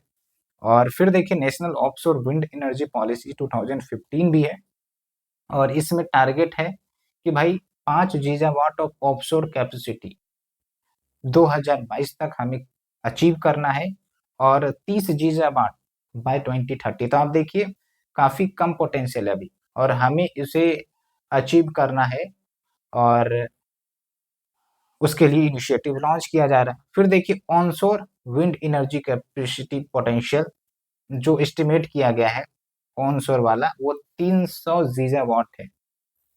ओके, और तभी तो आप देखेंगे कि बहुत सारे लोकेशंस पर ये इंस्टॉल किए जाते हैं। लेकिन अगर हम बात करें ऑफशोर के लिए, तो उसकी भी पोटेंशियल है। आप देखिए, 7,600 किलोमीटर का कोस्ट लाइन है, सैलो वाटर से हमारा बहुत बड़ा एरिया एक्सक्लूसिव इकोनॉमिक जोन में आता है, तो उसका इस्तेमाल करके हम ऑफशोर विंड एनर्जी को प्रमोट कर सकते हैं। बेनिफिट क्या होगा भाई, तो यहाँ पर विंड टरबाइन अच्छे से मूव कर सकेंगे, क्योंकि हवाएं बहुत तेज होती है, और ज्यादा लैंड एक्वायर नहीं करना पड़ेगा, एग्रीकल्चरल लैंड हमें एक्वायर नहीं करना पड़ेगा। फिजिकल इंटरफेरेंस भी कम होगी यहाँ पर, ठीक है। लेकिन चैलेंज है, एक तो इकोनॉमिक चैलेंज, क्योंकि यहाँ पर कॉस्ट और ज़्यादा लग सकती है, ठीक है भाई। पानी के अंदर आप इंस्टॉल करने जाओ, कॉस्ट तो बढ़ेगा ही ना। फिर ऑपरेशनल एक्सपेंडिचर भी ज़्यादा लग सकता है। उसके बाद देखिए socio environmental consequences like marine species जो रहती है उनको डिस्टर्बेंसेस हो सकता है। वहाँ पर अगर बर्ड्स मौजूद होती हैं, माइग्रेटरी बर्ड्स आती हैं, तो उनको भी दिक्कत हो सकता है। फिर देखिए रेगुलेटरी चैलेंज है, प्रॉपर फ्रेमवर्क नहीं है to tackle this matter, like environment वाला भी इश्यू इसमें आ जाएगा। तो इनिशिएटिव्स वैसे क्या लिए जा रहे हैं to promote the offshore wind energy, तो national offshore wind energy policy अभी हमने देखा। फिर उसके साथ ग्लोबल लेवल पर कोलैबोरेशन किया जा रहा है, जैसे offshore wind energy in India with European union, ये कोलैबोरेशन किया जा रहा है, ठीक है। तो ये हमने पूरा ऑफशोर विंड एनर्जी के बारे में डिस्कस किया। अब हम चलेंगे नेक्स्ट टॉपिक के बारे में, जो कि है आपका हाइब्रिड एनर्जी। ओके, तो उम्मीद करते हैं आपको यहाँ तक काफी अच्छे से सारे पॉइंट समझ में आ गए होंगे। अब हम मूव करते हैं हाइब्रिड एनर्जी पर। तो अगर आपको हमारा इनिशिएटिव अच्छा लग रहा है, then I request you please do share, like and subscribe. ये जरूरी है, यहाँ तक आपने पहुंचा है तो इसका मतलब you are fully dedicated to cover your environment series. तो हम कोशिश भी कर रहे हैं कि जल्द से जल्द कंप्लीट हो, इसलिए देखिए आज लंबा लेक्चर आपके लिए लेकर आए हैं और कोशिश यही है कि पूरा जो है कंप्लीट कर दिया जाए। Okay, so now we are moving to the hybrid energy. नाम से ही क्लियर हो रहा है, जैसा कि मैंने बताया कि हम जो है फिलहाल कंप्लीटली रिन्यूएबल पर रिलाई नहीं कर सकते। और वो भी क्या, रिन्यूएबल में भी अगर हम सोचेंगे कि पूरा सोलर पर ही रिलाई कर ले या विंड पर ही रिलाई कर ले, तो वो भी नहीं होगा। इसलिए अब कंसेप्ट आता है कि भाई चलो ठीक है, एक पर नहीं रिलाई कर सकते लेकिन मल्टीप्लिसिटी पर तो रिलाई कर सकते हैं। जैसे एक ही लोकेशन पर हम सोलर पैनल इंस्टॉल कर दे और उसी लोकेशन पर हम विंड पैनल इंस्टॉल कर दें, तो वहां पर क्या होगा, सोलर के साथ विंड एनर्जी भी प्रोड्यूस होगी। क्योंकि विंड एनर्जी में क्या है भाई, थोड़ा हाइट बना दो और वहां पर विंड टर्बाइन मूव करेंगे, एनर्जी जनरेशन होगा। तो ये है आपका हाइब्रिड कंसेप्ट, हाइब्रिड एनर्जी का concept. We are diversifying our energy production strategy specially in the renewable sector. तो भाई लैंड की भी जरूरत कम होगी, एनर्जी प्रोडक्शन जो भी हो रहा है उसको ग्रिड के साथ कनेक्ट करने में आसानी होगी और कॉस्ट भी बचेगा। ऑपरेशनल मेंटेनेंस भी आसान होगा, 50 जगह पर ना होकर एक ही जगह पर हम ऑपरेशनल मेंटेनेंस कर सकते हैं अगर कुछ इश्यू हुआ तो ये कुछ सिग्निफिकेंस है। तो हाइब्रिड में क्या क्या हम कर सकते हैं, सोलर और विंड को एक साथ हम लोकेशन पर इंस्टॉल कर सकते हैं, या फिर बायोमास और सोलर को एक साथ हम इंस्टॉल कर सकते हैं, या फिर हाइड्रो और सोलर को एक साथ कर सकते हैं। और भी कॉम्बिनेशंस पॉसिबल है, लेकिन मैंने आपको कुछ एग्जांपल्स दिया। तो इससे आपका ग्रिड की स्टेबिलिटी भी बढ़ेगी और ग्रिड के साथ कनेक्शन करना रिन्यूएबल्स का वो भी आसान हो जाएगा, और हमारी जो एनर्जी बास्केट है वो भी डाइवर्सिफाई हो जाएगी, एनर्जी सिक्योरिटी भी बनी रहेगी, है ना। तो ये कुछ इंपॉर्टेंस है। और भी बात करते हैं, like it will address the limitations of the grid issue, क्योंकि रिन्यूएबल्स को ग्रिड में ट्रांसफर करना, ट्रेडिशनल ग्रिड में ट्रांसफर करना, देयर आर ऑपरेशनल चैलेंज। तो इससे ग्रिड स्टेबिलिटी भी रहेगी, क्योंकि भाई सोलर एनर्जी वाला भी और विंड एनर्जी वाला भी या फिर अन्य रिन्यूएबल्स एनर्जी को हम एक ही ग्रिड पर ट्रांसफर कर सकते हैं, तो दिक्कतें नहीं आएंगी। तो it will help in optimized energy use and also bringing efficiency. उसके बाद मैक्सिमाइजेशन ऑफ द रिसोर्सेज, ये मैंने आपको बताया। उसके बाद देखिए ग्रिड इंडिपेंडेंसी, लाइक जो कंपनी है, अब भाई उसको तो कंटिन्यूस एनर्जी चाहिए होता है, लेकिन पता चला कि सोलर वहां पर इंस्टॉल किया लेकिन दिन रात में वो काम ही नहीं कर रहा, या फिर वेदर खराब है तो वो काम ही नहीं करेगा, तो ऐसे में तो वो तो ट्रेडिशनल एनर्जी यूज करेगा ना, लाइक फॉसिल फ्यूल वाला। तो अगर हमने विंड और सोलर वहां पर लगा दिया, तो चलिए सोलर काम नहीं कर रहा, विंड तो काम करेगा। तो it will help companies to address the temporary fluctuations in the energy production from the renewable sector. तो ये एक अच्छा पॉइंट है। उसके बाद minimising land diversion and land acquisition, तो it will also help in social cohesion और social stability, विरोध नहीं करेंगे लोग। ओके, ये हो गया आपका पूरा। उसके बाद देखिए हाइब्रिड एनर्जी को प्रमोट करने के लिए we have national wind solar hybrid policy measures 2018। ठीक है, इसमें क्या बोला जाता है भाई, फिस्कल इंसेंटिव दिए जाएंगे। लाइक अगर हाइब्रिड एनर्जी प्लांट प्रमोट किया जा रहा है तो एक्स्ट्रा कोई कॉस्ट नहीं लगेगा एनर्जी ट्रांसमिशन में। ओके, उसके बाद बैटरी स्टोरेज कैपेसिटी को भी बढ़ाया जाएगा, क्योंकि एनर्जी अगर ज़्यादा प्रोड्यूस हो रहा है इन सब चीज़ों से तो स्टोर भी तो करना पड़ेगा। ओके, उसके बाद रेगुलेटरी रिक्वायरमेंट्स की बात क्या है कि जो सेंट्रल इलेक्ट्रिसिटी अथॉरिटी है ये नेसेसरी स्टैंडर्ड्स रेगुलेशंस तैयार करेंगे for wind solar hybrid system. अभी विंड सोलर पर ज़्यादा फोकस हो रहा है वैसे। Okay, as well as quality के लिए भी स्टैंडर्ड्स गाइडलाइंस तैयार किए जाएंगे by the ministry of renewables from time to time. Okay, तो ये कुछ इनिशिएटिव्स चल रहे हैं।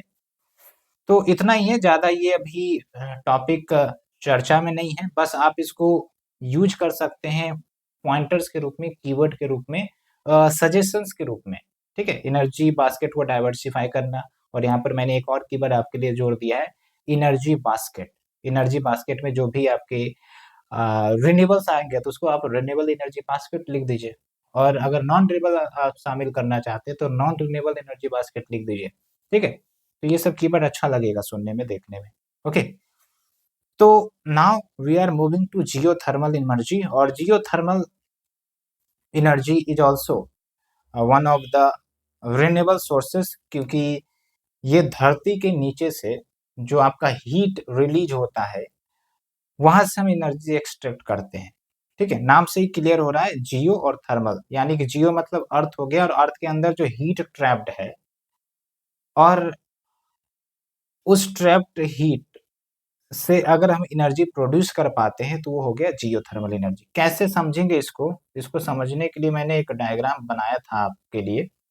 जैसे देखिए लाइक ये आपका अर्थ सरफेस है। ठीक है, लेट से कि यहाँ पर आप रह रहे, कहीं कहीं आप देखेंगे कि जो कुंड होता है वहां से गर्म पानी निकलता है, या फिर हॉट स्प्रिंग, वाटर स्प्रिंग्स, ये सब आप सुनते होंगे, अपने प्रीलिम्स के लिए भी याद करते होंगे। तो वो कैसे संभव है, तो संभव इसलिए है कि जो आपका अर्थ क्रस्ट है ना, उसके नीचे मेंटल है, मेंटल के नीचे आपका मैग्मा है। मतलब मेंटल जो है वो उसमें एक कंपोनेंट है मैग्मा का, लावा का, जो कि मोल्टेन रॉक्स होता है, काफी ज्यादा हाई टेम्परेचर हीट को ट्रैप करके रखता है। तो अगर ये मोल्टेन मैग्मा अर्थ क्रस्ट के नजदीक है, वाटर टेबल के नजदीक है, तो वाटर को भी तो ये हीट कर देगा, और जब हीट करेगा तो वाटर वेपर के फॉर्म में बाहर निकलेगा। ज्यादा हीट कर दिया तो कम हीट हो रहा है तो गर्म पानी के रूप में निकलेगा।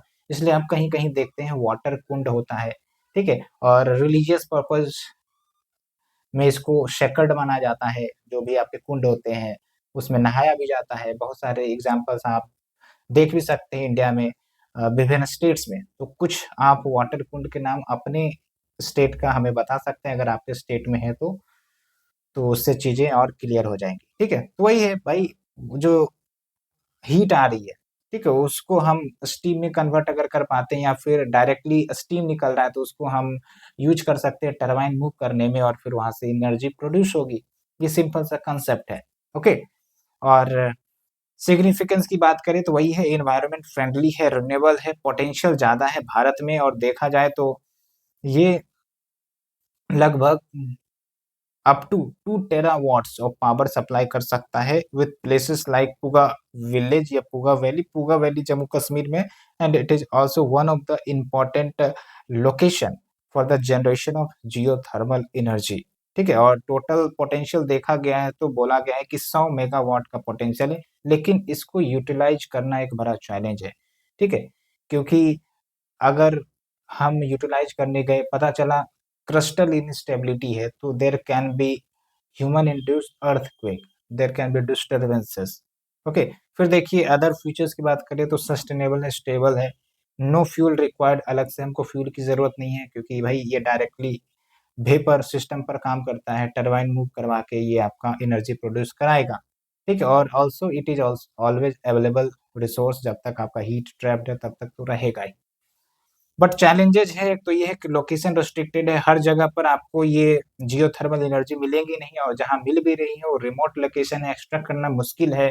ठीक है, और वहां पर क्रिस्टल इंस्टेबिलिटी है तो वो दिक्कत आ सकती है, अर्थक्वेक जैसी घटनाएं भी हो सकती है।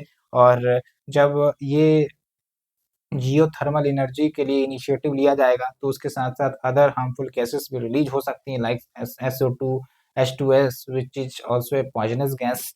फिर इनिशियल कॉस्ट इसका हाई होगा। कहा जाता है कि 1 मेगावाट कैपेसिटी का अगर जियो थर्मल प्लांट स्टेब्लिश करना है तो लगभग 2 से लेकर 7 मिलियन डॉलर का खर्च आ सकता है। और भारत चूंकि विभिन्न सेक्टर्स पर फोकस करता है, ऐसा तो नहीं है कि सिर्फ एनर्जी पर, भाई एजुकेशन पर फोकस करना है, हेल्थ पर फोकस करना है, रिसर्च पर फोकस करना है, ठीक है, और इंडस्ट्रीज पर फोकस करना है, तो उन सब जगहों पर भी तो पैसा जाएगा, तो इसलिए एक दिक्कत होता है। चाइना के पास तो पैसा है, वो विभिन्न क्षेत्र में लगा सकता है, इसलिए तो आप देखेंगे कि इनोवेशन रिसर्च में कितना तेजी से वो आगे बढ़ रहा है। तो पैसा है तभी तो हम उसे यूज कर सकते हैं। We do not have money तो हम अपने बेसिक नीड्स के लिए ही सबसे पहले फाइट करते हैं, है ना। तो ये हो गया। तो वे फॉरवर्ड वही है कि कंप्रिहेंसिव जियोलॉजिकल मैपिंग हो, ताकि पता चले कि भारत के कौन से जगहों पर पोटेंशियल है जियो थर्मल एनर्जी का, और फिर हम उसको एक्सट्रैक्ट आउट करने की टेक्नोलॉजी, मशीनरी उसको यूज कर सकते हैं। फिर इंसेंटिव दिया जा सकता है ताकि कॉस्ट इफेक्टिव प्रोडक्शन हो। उसके बाद एक कंसेप्ट आता है ओशियन थर्मल एनर्जी कन्वर्जन का कंसेप्ट। इसमें क्या है, इसको भी थोड़ा सा समझ लेते हैं। ये बेसिकली जैसे जो सी वाटर होता है, तो सी वाटर में देखेंगे कि जो टॉप सरफेस होता है वाटर का, वो गर्म होता है। क्यों? क्योंकि डायरेक्टली उस पर सूर्य का जो धूप है वो आता है। लेकिन अगर हम बात करें डीप वाटर की, तो बीनीथ द सरफेस वाटर आपको डीप वाटर मिलेगा और उसका टेम्परेचर लो होता है। क्यों? क्योंकि डायरेक्ट सनलाइट मिल नहीं रहा होता है। और धीरे धीरे आपने पढ़ा भी होगा कि जो टेम्परेचर है वो बेसिकली सेम हो जाता है अगर हम डेप्थ वाटर में जाए तो ये जो आपका टेम्परेचर डिफरेंस है between surface water and the deep water, तो इस टेम्परेचर डिफरेंस को यूटिलाइज करके हम एनर्जी प्रोड्यूस कर सकते हैं via the method ocean thermal energy conversion. और ये हमने डायग्राम इससे लाया है ताकि आपको बता सके कि कैसे हम प्रोड्यूस कर सकते हैं।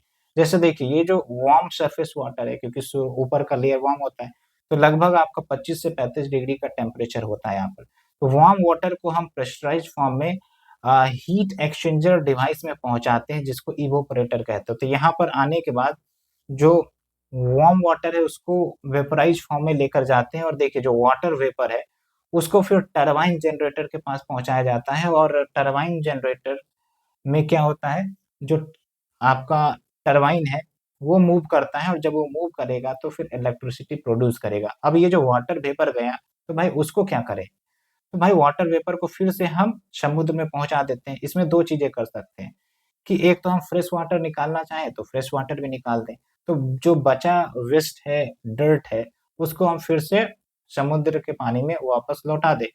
और इसको कूल करने के लिए क्या करते हैं, जो कोल्ड वाटर है उसको हम यूज कर लेंगे कंडेंसर के फॉर्म में। तो इस प्रकार से चीजें काम करती है। और ध्यान रखना यह है कि इस सिस्टम को वर्क करने के लिए एटलीस्ट 20 डिग्री सेल्सियस का डिफरेंस चाहिए होता है, तभी ये आपका सिस्टम वर्क करेगा। ओके, तो ये हमने बेसिक कंसेप्ट आपको बताया। बहुत सारे स्टूडेंट्स इसे समझने में मिस इश्यू कर देते हैं, लेकिन हमने एग्जाम्पल के साथ इसलिए बताया कि आपको दिक्कत ही ना हो, कंसेप्चुअल क्लैरिटी हो जाए बढ़िया से, तो बाकी प्रॉब्लम रहेगी नहीं।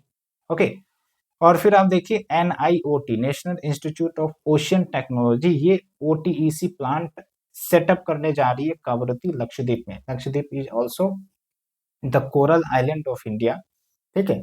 और टोटल लक्षद्वीप में कितना आइलैंड है ये थोड़ा सा आप हमें बताइए। और जो 10 डिग्री चैनल है वो कौन से आइलैंड से क्रॉस करती है, ये भी आप थोड़ा सा हमें बताइए, प्रीलिम्स पर्पज के लिए है। तो सिग्निफिकेंस क्या है, वही एक क्लीन इन्वायरमेंट एनर्जी, और ये भी रिन्यूएबल हो गया। भाई पानी कभी वहाँ समुद्र का तो खत्म होने वाला नहीं है। ओके, और कांस्टेंट एनर्जी सप्लाई होगी, इसमें कोई दिक्कत नहीं है कि भाई हवा चलेगी नहीं चलेगी। लेकिन दिक्कत वही हो जाती है कि भाई कॉस्ट आ जाता है, और टेक्नोलॉजी अभी उतनी एडवांस नहीं है, इनिशियल टेक्नोलॉजी अभी मौजूद है। और सबसे बड़ा चैलेंज हो सकता है आपका मेराइन इम्पैक्ट, क्योंकि बहुत सारे मेराइन स्पीसीज रहते हैं, कोरल्स रहते हैं, और दिक्कतें आ सकती है। ठीक है, तो after covering this now we are moving to the national bio energy program. आप देखिए लगभग 1.25 घंटे होने वाले हैं, but we are not stopping, we are completely target की भाई खत्म करना है, आज इसे तो खत्म कर देंगे।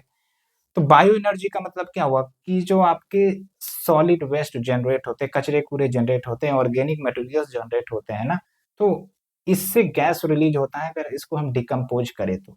लाइक क्रॉप रेसिड्यू हो गया, वुड हो गया, एनिमल वेस्ट हो गया, तो ये जो गैस निकलते हैं ना, तो ये गैस एज ए फ्यूल की तरह काम करते हैं और इसको हम यूज कर सकते हैं for the electricity generation as well as transportation, और इसलिए इस पर भी फोकस किया जा रहा है आई थिंक। एंड यहाँ पर यूज देख सकते हैं आप, ministry of new and renewable energy announce the national bio energy program, जो आपका 25-26 तक चलेगा फॉर द फर्स्ट फेज, और उसके बाद फिर एक्सटेंड किया जा सकता है। इसमें 3 सब स्कीम है, आप देख सकते हैं। एक तो वेस्ट टू एनर्जी प्रोग्राम की, जो वेस्ट जनरेट होते हैं उससे हम एनर्जी कन्वर्ट कर सके, और उसके लिए बायोगैस प्लांट सेटअप करो, बायो सीएनजी प्लांट सेटअप करो, power plants utilizing the urban industrial agricultural waste residue. उसके बाद बायोमास प्रोग्राम है। Then we have the biogas program, जो छोटे-छोटे बायोगैस यूनिट्स रूरल एरिया में सेटअप करके एनर्जी बायोगैस प्रोड्यूस किए जा सकते हैं। सिंपल सा है। ओके, अब आते हैं बायोफ्यूल्स। ये भी काफ़ी ज़्यादा चर्चा में रहता है और G20 प्रेसिडेंसी में इसकी चर्चा हमें देखने को मिली थी। तो थोड़ा-सा हम देखते हैं। तो आप देखिए, ये एक-एक टॉपिक बहुत ही इम्पोर्टेंट है और मैं आपको ऑलरेडी बता रहा हूँ जो इम्पोर्टेंट है, जिस पर डायरेक्टली क्वेश्चन आ सकता है, उसको भी मैं हाइलाइट करते हुए जा रहा हूँ। तो जो बायोफ्यूल्स है, ये आपका रिन्यूएबल एनर्जी ही है और ये ड्राइव होते हैं आपके बायोमास लाइक क्रॉप स्टेबल, जैसे फार्मर्स जो हार्वेस्ट के बाद जो बाय वेस्ट छोड़ देते हैं, स्टबल छोड़ देते हैं, उससे जनरेट हो सकता है। प्लांट वेस्ट हो गया, म्युनिसिपल सॉलिड वेस्ट हो गया, तो इन सब से बायोफ्यूल जनरेट हो जाता है। ओके, और फिर जो बायोफ्यूल जनरेट होते हैं, इसको हम ब्लेंडिंग कर सकते हैं डीजल पेट्रोल के साथ। तो इससे क्या होगा कि जो 100% हम पेट्रोल या डीजल यूज करते थे, उसमें हम ब्लेंडिंग करके 80:20 कर सकते हैं, ठीक है, 70:30 कर सकते हैं। तो 70:30 मतलब क्या, 70 गैस पेट्रोल और 30 जो हो गया आपका ये बायोफ्यूल लाइक इथेनॉल। ओके, तो इससे आपका इमिशंस भी कम होगा, पॉल्यूशन भी कम होगा। तो एक-एक करके हम इसे देखेंगे, डोंट वरी। देखिए, इसमें आपका बायोइथेनॉल आ जाता है, बायोडीज़ल आ जाता है, सीबीजी यानी कि कंप्रेस्ड बायोगैस आ गया, बायोहाइड्रोजन भी आ सकता है। तो there are various usages and हमारे देश में आपको भी पता है कि भाई बायो वेस्ट काफ़ी ज़्यादा जनरेट होते हैं।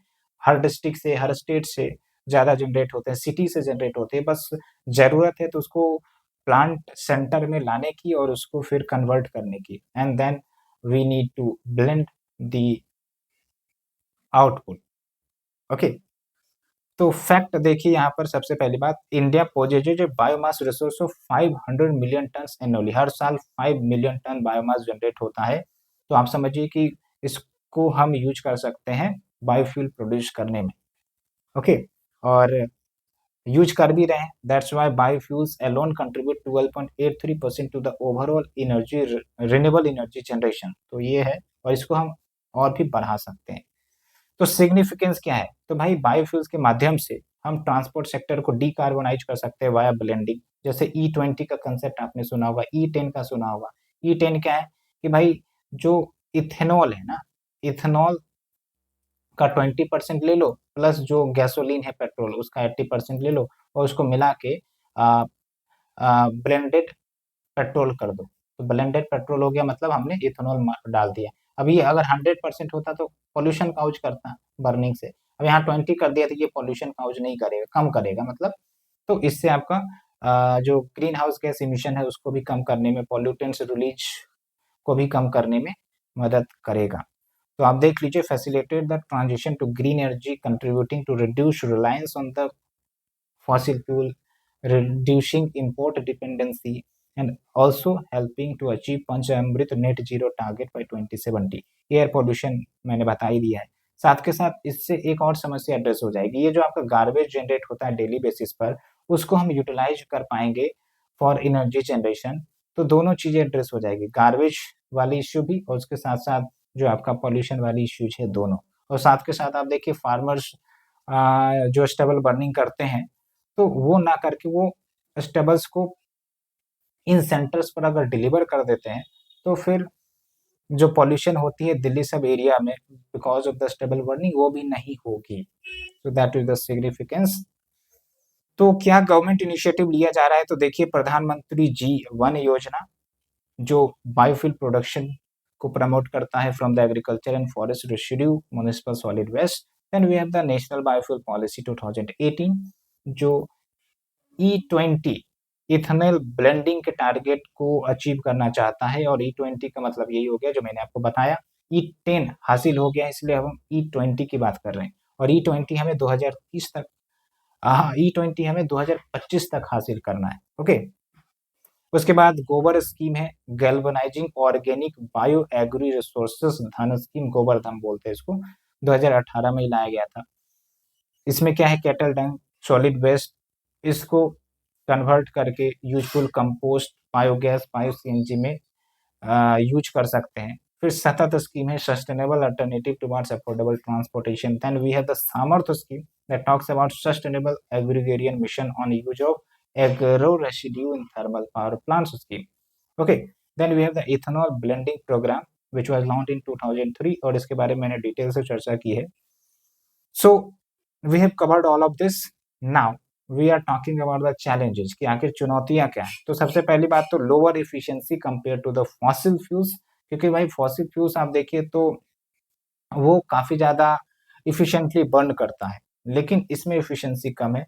तो अगर हम ब्लेंडिंग कर भी दे तो फिर परफॉर्मेंस में कंप्रोमाइज हो जाएगा। उसके बाद इन्वायरमेंटल कंसर्न्स है, लाइक अगर बायोफ्यूल्स को हम प्रमोट कर रहे हैं तो जो आपके क्रॉप रेसिड्यू है which contributes to the biofuel production like sugar cane, ठीक है, या फिर प्लांट के रेसिड्यू।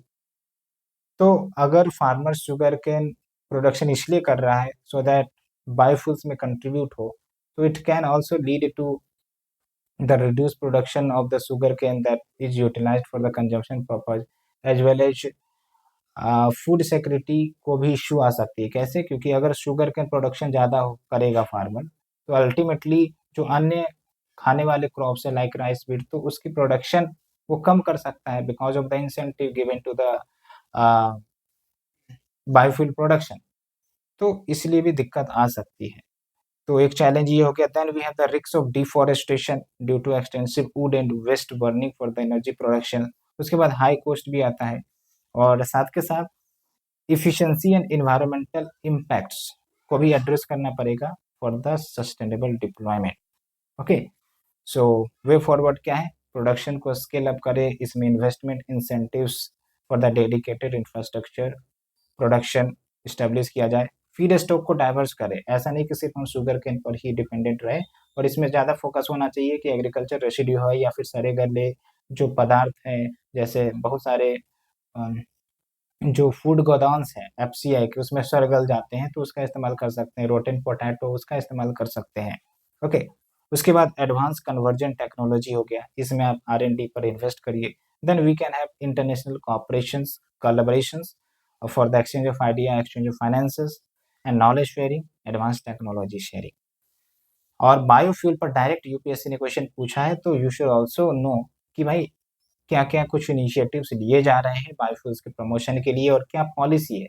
एक तो है आपका नेशनल बायोफ्यूल पॉलिसी 2018, तो क्या एम है इसका, development and promotion of biofuels in India, और क्या कुछ अमेंडमेंट्स किए गए हैं नेशनल पॉलिसी ऑन बायोफ्यूल्स को लेकर। तो एक तो फीड स्टॉक को डाइवर्स किया गया है ताकि जो फीड स्टॉक की इश्यू है वो ना रहे। इसमें आप देखेंगे कि रोटेन फूड ग्रेन सबको इस्तेमाल किया जा सकता है, ये सब भी बोला गया था। उसके बाद इथेनॉल ब्लेंडिंग के टारगेट को E20 को 2025 तक हासिल करना है, जो कि पहले 2030 था। वो इसलिए क्योंकि E10 टारगेट हमने अचीव कर लिया, तो अब लगा कि भाई तेजी से अचीव कर सकते हैं, इसलिए हम 2025-26 का टारगेट रख दिए हैं।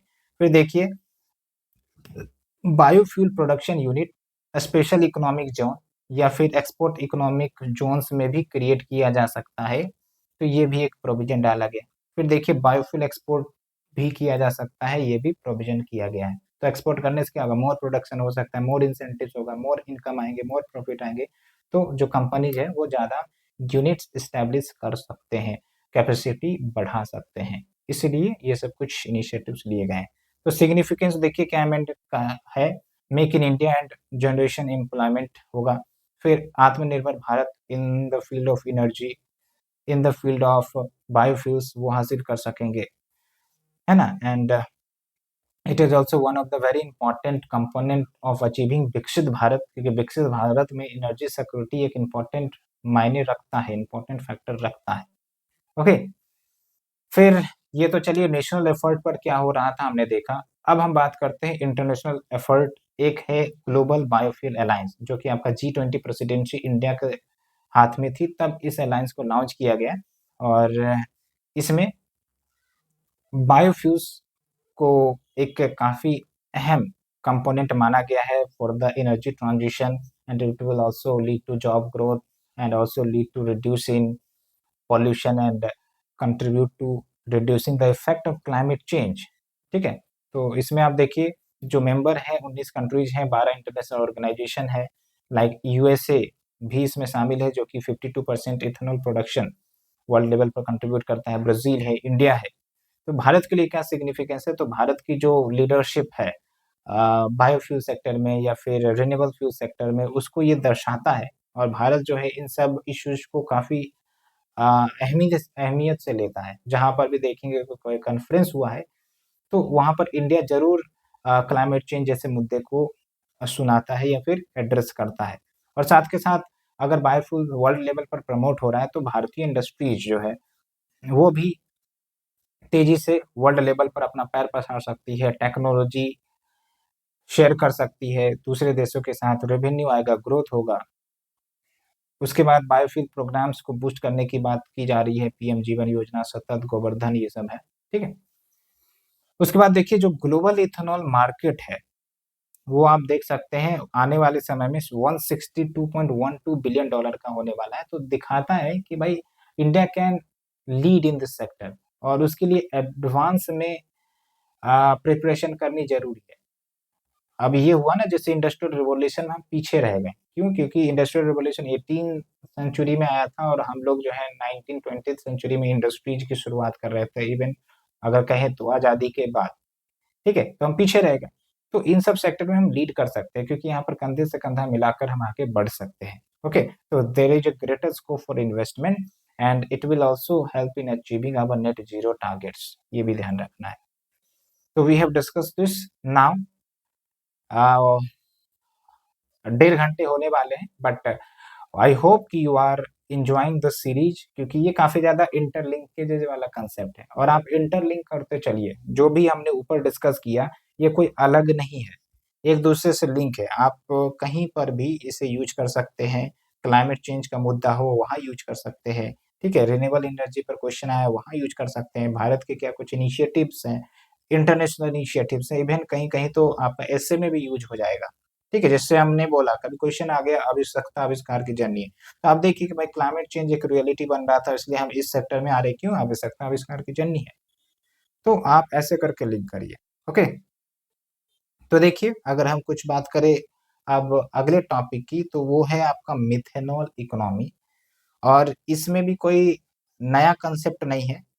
मिथेनॉल इकोनॉमी मतलब मिथेनॉल को एज ए फ्यूल यूज किया जा सकता है, methanol as a gas use किया जा सकता है। और इसके लिए भी गवर्नमेंट कुछ इनिशिएटिव्स लिए जा रही है। उसके बाद इथेनॉल ब्लेंडिंग प्रोग्राम के बारे में समझेंगे, फिर हाइड्रोजन बेस्ड एनर्जी है उसके बारे में देखेंगे। उसके बाद ज़्यादा नहीं है, खत्म ही होने वाला है चैप्टर आपका। तो मेरे ख्याल से आधा घंटा और लगेगा and then your chapter is going to finish completely. So let's start with the methanol economy. तो सबसे पहली बात तो मिथेनॉल इकोनॉमी किस पर रिलाई करती है, तो मिथेनॉल को as a alternative to fossil fuel ये होता है, या इसके रूप में हम देख सकते हैं। तो यहाँ पर भी क्लीन एयर सस्टेनेबल एनर्जी का एक अच्छा कंपोनेंट मिथेनॉल हो सकता है and it can be generated from various sources like natural gas. जैसे आप देखते हैं जो घरों में एलपीजी सिलेंडर्स यूज किए जाते हैं, तो एक्चुअली ये तो फॉसिल फ्यूल ही है बट क्लीन फ्यूल है। तो इससे कम से कम पॉल्यूशन तो नहीं हो रहा है ना? ये बातें हैं। अगर हम कोयला बर्न करते, कोयला पर खाना पकाते तो भाई पॉल्यूशन होता, लेकिन हम अगर नेचुरल गैस यूज करते हैं तो उससे पॉल्यूशन तो कम हो रहा है ना? तो मिथेनॉल भी हम एज ए अल्टरनेटिव यूज कर सकते हैं। Okay, and it can be produced from various sources like natural gas, biomass, even carbon dioxide. और It helps in contributing to reduce greenhouse gas emission and greater energy security. अब कुछ facts देख लेते हैं methanol के बारे में। तो आप देखिए, India has installed methanol production capacity of 2 million turns per annum. एक साल में 2 मिलियन टन्स मेथनॉल प्रोड्यूस होता है। और अगर नीति आयोग की माने तो इनका कहना है कि India can produce 20 million ton of methanol annually by 2025। मतलब पोटेंशियल काफ़ी ज़्यादा है। और साथ के साथ it also help in creating jobs through methanol production either directly और इनडायरेक्टली। जैसे मेथनॉल प्रोड्यूस हुआ तो भाई उसको डिस्ट्रीब्यूट भी तो करना पड़ेगा टू द वेरियस लोकेशंस, तो उसके लिए भी लोग चाहिए, मशीनरी चाहिए, तो भाई रोजगार जनरेट होगा। तो ऐसे करके रोजगार जनरेट होता है। कभी कभी डायरेक्टली रोजगार जनरेट होते हुए पता नहीं चलता है, लेकिन इनडायरेक्टली वो एम्प्लॉयमेंट इंक्रीमेंट में अच्छा खासा कंट्रीब्यूट करता है। ठीक है, तो बेनिफिट क्या है मेथनॉल इकोनॉमी की? तो सबसे पहली बात तो एनर्जी सिक्योरिटी हमें देगा।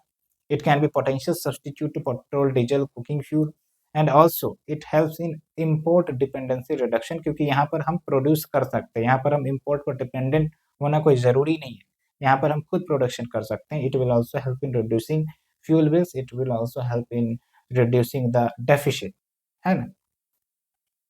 And cheaper and efficient fuel है। मेक इन इंडिया प्रोग्राम के तहत इसको बूस्ट मिलता है, जॉब क्रिएशन है, नियर जीरो पॉल्यूशन भी होता है। इनिशिएटिव प्रोग्राम्स क्या लिए जा रहे हैं? तो आप देखिए, नीति आयोग का रोड मैप अभी हमने देखा। ओके, उसके बाद मेथनॉल इकोनॉमी रिसर्च प्रोग्राम भी चलाए जाते हैं, कैसे हम इफिशिएंसी प्रमोट कर सकते हैं, ज़्यादा प्रोडक्शन कर सकते हैं। उसके बाद स्टैंडर्ड्स एंड नोटिफिकेशन रिलीज किए जाते हैं। जैसे आप देखिए, bureau of Indian industry, BIS notification ना, इसका मतलब क्या है? BIS का मतलब हुआ bureau of Indian standards. Okay, तो इसमें बेसिकली ब्लेंडिंग की टारगेट भी दी गई है 20% विथ LPG। एंड उसके बाद ट्रांसपोर्टेशन एंड रेलवे ब्लेंडिंग की भी बात की गई है, लाइक M15 M85। तो ज़्यादा आपको दिमाग नहीं लगाना है, बस कुछ कुछ फैक्ट्स ध्यान रखें। फिर देखिए, मेथनॉल कुकिंग फ्यूल प्रोग्राम है, एंड इसी के लिए एशिया का पहला canister based methanol cooking fuel program Assam petrochemicals ने लॉन्च किया था। तो ये फैक्ट आप यूज कर सकते हैं। ठीक है, तो ये कुछ एग्जांपल्स हमने देखा। अब आते हैं इथेनॉल ब्लेंडिंग प्रोग्राम। वैसे तो हमने बता ही दिया इथेनॉल ब्लेंडिंग का मतलब क्या होता है, कि भाई जो आपके गैसोलीन है, जो पेट्रोल ही कहते हैं उसको हम, उसमें हम इथेनॉल को मिक्स कर दें, तो ये हो गया ब्लेंडिंग। ब्लेंडिंग का मतलब ये होता है मिक्स करना। ठीक है, अब ये ब्लेंडिंग 10% हो सकता है, 20% हो सकता है, 30% हो सकता है, डिपेंडिंग कि हमारी टेक्नोलॉजी कहाँ तक पहुँची है और जो व्हीकल में जिसको यूज किया जाएगा वो व्हीकल इफिशिएंट है कि नहीं ब्लेंडेड फ्यूल को यूज करने के लिए, वो दोनों पर डिपेंड करता है। ठीक है, तो इथेनॉल जो है वो हम बायोफ्यूल्स से प्रोड्यूस कर लेते हैं। ठीक है, ethanol is also a biofuel, और उसको प्रोड्यूस करने के तरीके हमने बताए हैं। जो एग्रीकल्चर रेसिड्यू होता है, शुगर केन, मोलासेस हो गया, उन सब से यूज करते हैं। और फिर उसके वेरियस स्टेजेज है, first generation, second generation, third generation, तो वो इसमें तो नहीं दिया गया है। और वो विजन के करंट अफेयर से मैंने आपको डिस्कस करवाया था कभी, तो आप वहां से भी उसे देख सकते हैं वैसे। ओके, तो इथेनॉल ब्लेंडिंग का मतलब ये हुआ कि जो मोटर फ्यूल है, गाड़ी में जो फ्यूल यूज होती हैं, उसमें क्या यूज होता है? Petrol, gasoline. डीजल की बात नहीं कर रहे हैं, पेट्रोल की बात कर रहे हैं। उसको हम ब्लेंड कर दे इथाइल अल्कोहल से, तो वो हो गया आपका ब्लेंडिंग। ओके, तो it will help in reducing emissions and also it will help in reducing import dependency. कम होएगा ना, क्योंकि ब्लेंडिंग कर रहे हैं, तो पहले 100% इम्पोर्ट करते थे पेट्रोल का, अभी हम 80% करेंगे, 20% तो हम ब्लेंड कर रहे हैं। ओके, ये है। और आप देखिए, E10 का टारगेट था, तो भारत ने 2022 में ही स्टेब्लिश कर लिया इस टारगेट को। और E20 का टारगेट 2025 तक हमें हासिल करना है। उसके लिए एथेनॉल डिस्टिलेशन कैपेसिटी को बढ़ाया जा रहा है और डबल करने का भी टारगेट है बाय 2025। ओके, तो ये हो गया। और देखिए आप शुगर केन फार्मर्स हो गए या फिर शुगर मिल्स हो गए, उन सबको इंसेंटिव्स दिया जाता है, ताकि ये जो है इथेनॉल ब्लेंडिंग के लिए शुगर केन सब प्रोड्यूस करे। ठीक है, तो वही मैं आपको बोल रहा था कि चलो ठीक है, ये इंसेंटिव दिए जा रहे हैं, लेकिन कल को फार्मर्स ज़्यादा ही अट्रैक्टेड हो जाए टुवर्ड्स दिस इंसेंटिव, तो वो जो अन्य क्रॉप्स हैं, फूड ग्रेन्स है, उसको उगाना हो सकता है कम कर दे, तो it can lead to the food insecurity. Okay. हालांकि चलिए सिग्निफिकेंस की बात करते हैं। एक तो एनर्जी सिक्योरिटी, दूसरी बात कार्बन न्यूट्रल एंड जो हमारी इकोनॉमी है उसको डिकार्बोनाइज करने में मदद करेगी, पॉल्यूशन कंट्रोल करने में मदद करेगी, फार्मर्स को इंसेंटिव मिलेगा, एम्प्लॉयमेंट जनरेशन होगा और इंटरनेशनल कमिटमेंट जो हमारा है कि भाई कार्बन फुटप्रिंट को कम करना है from the 2005 levels by 33 to 35% by 2030, उसको भी हासिल करने में मदद मिलेगी।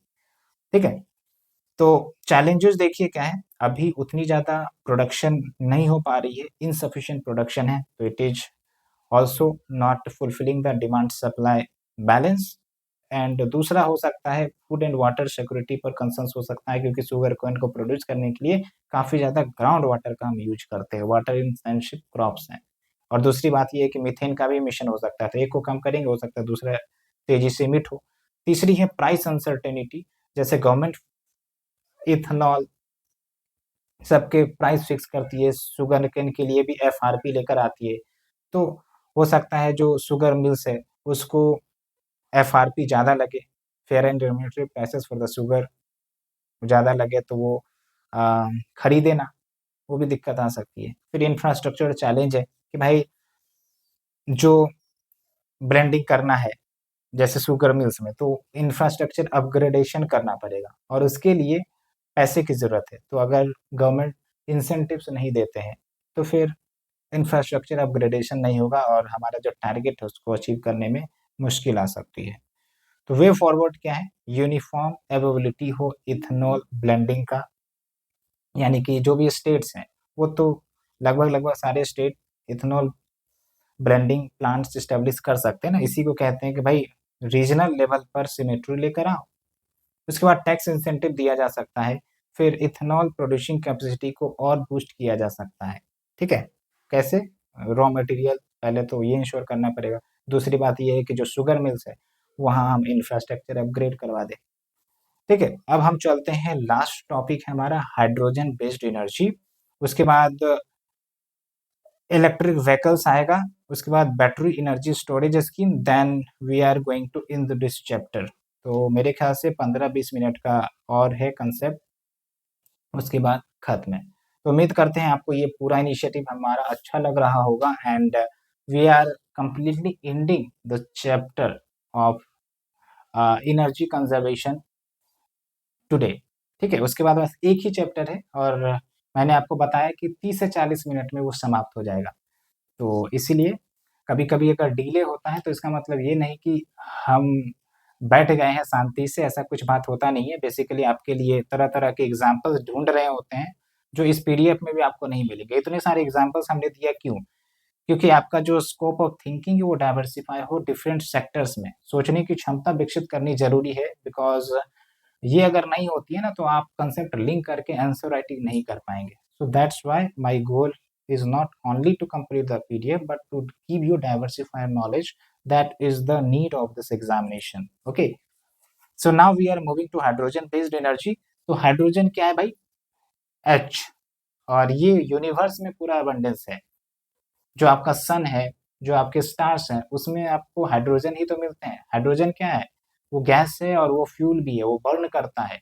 और सन की बात करें तो भाई हाइड्रोजन और हीलियम जो फ्यूज होते हैं तभी वो एनर्जी प्रोड्यूस कर रहे हैं और पूरा जो अर्थ का इकोसिस्टम है, प्लांट्स है, वो सब एनिमल्स है, वो सब सर्वाइव कर रहे हैं। ठीक है, तो कल को अगर सन गायब हो जाए तो हम लोग भी गायब हो जाएंगे। That is the importance of hydrogen. हालांकि वो तो चलो हमने यूनिवर्स के लेवल पर बात कर लिया, फ्यूल के लेवल पर क्या है, तो फ्यूल के लेवल पर भी हाइड्रोजन एक बेहद ही अहमियत रखता है, खासकर ये कि क्लीन फ्यूल है ये। ठीक है, और एनर्जी एफिशिएंसी इसकी ज़्यादा है, तभी तो इसको हम रॉकेट के फ्यूल के रूप में इसे यूज करते हैं।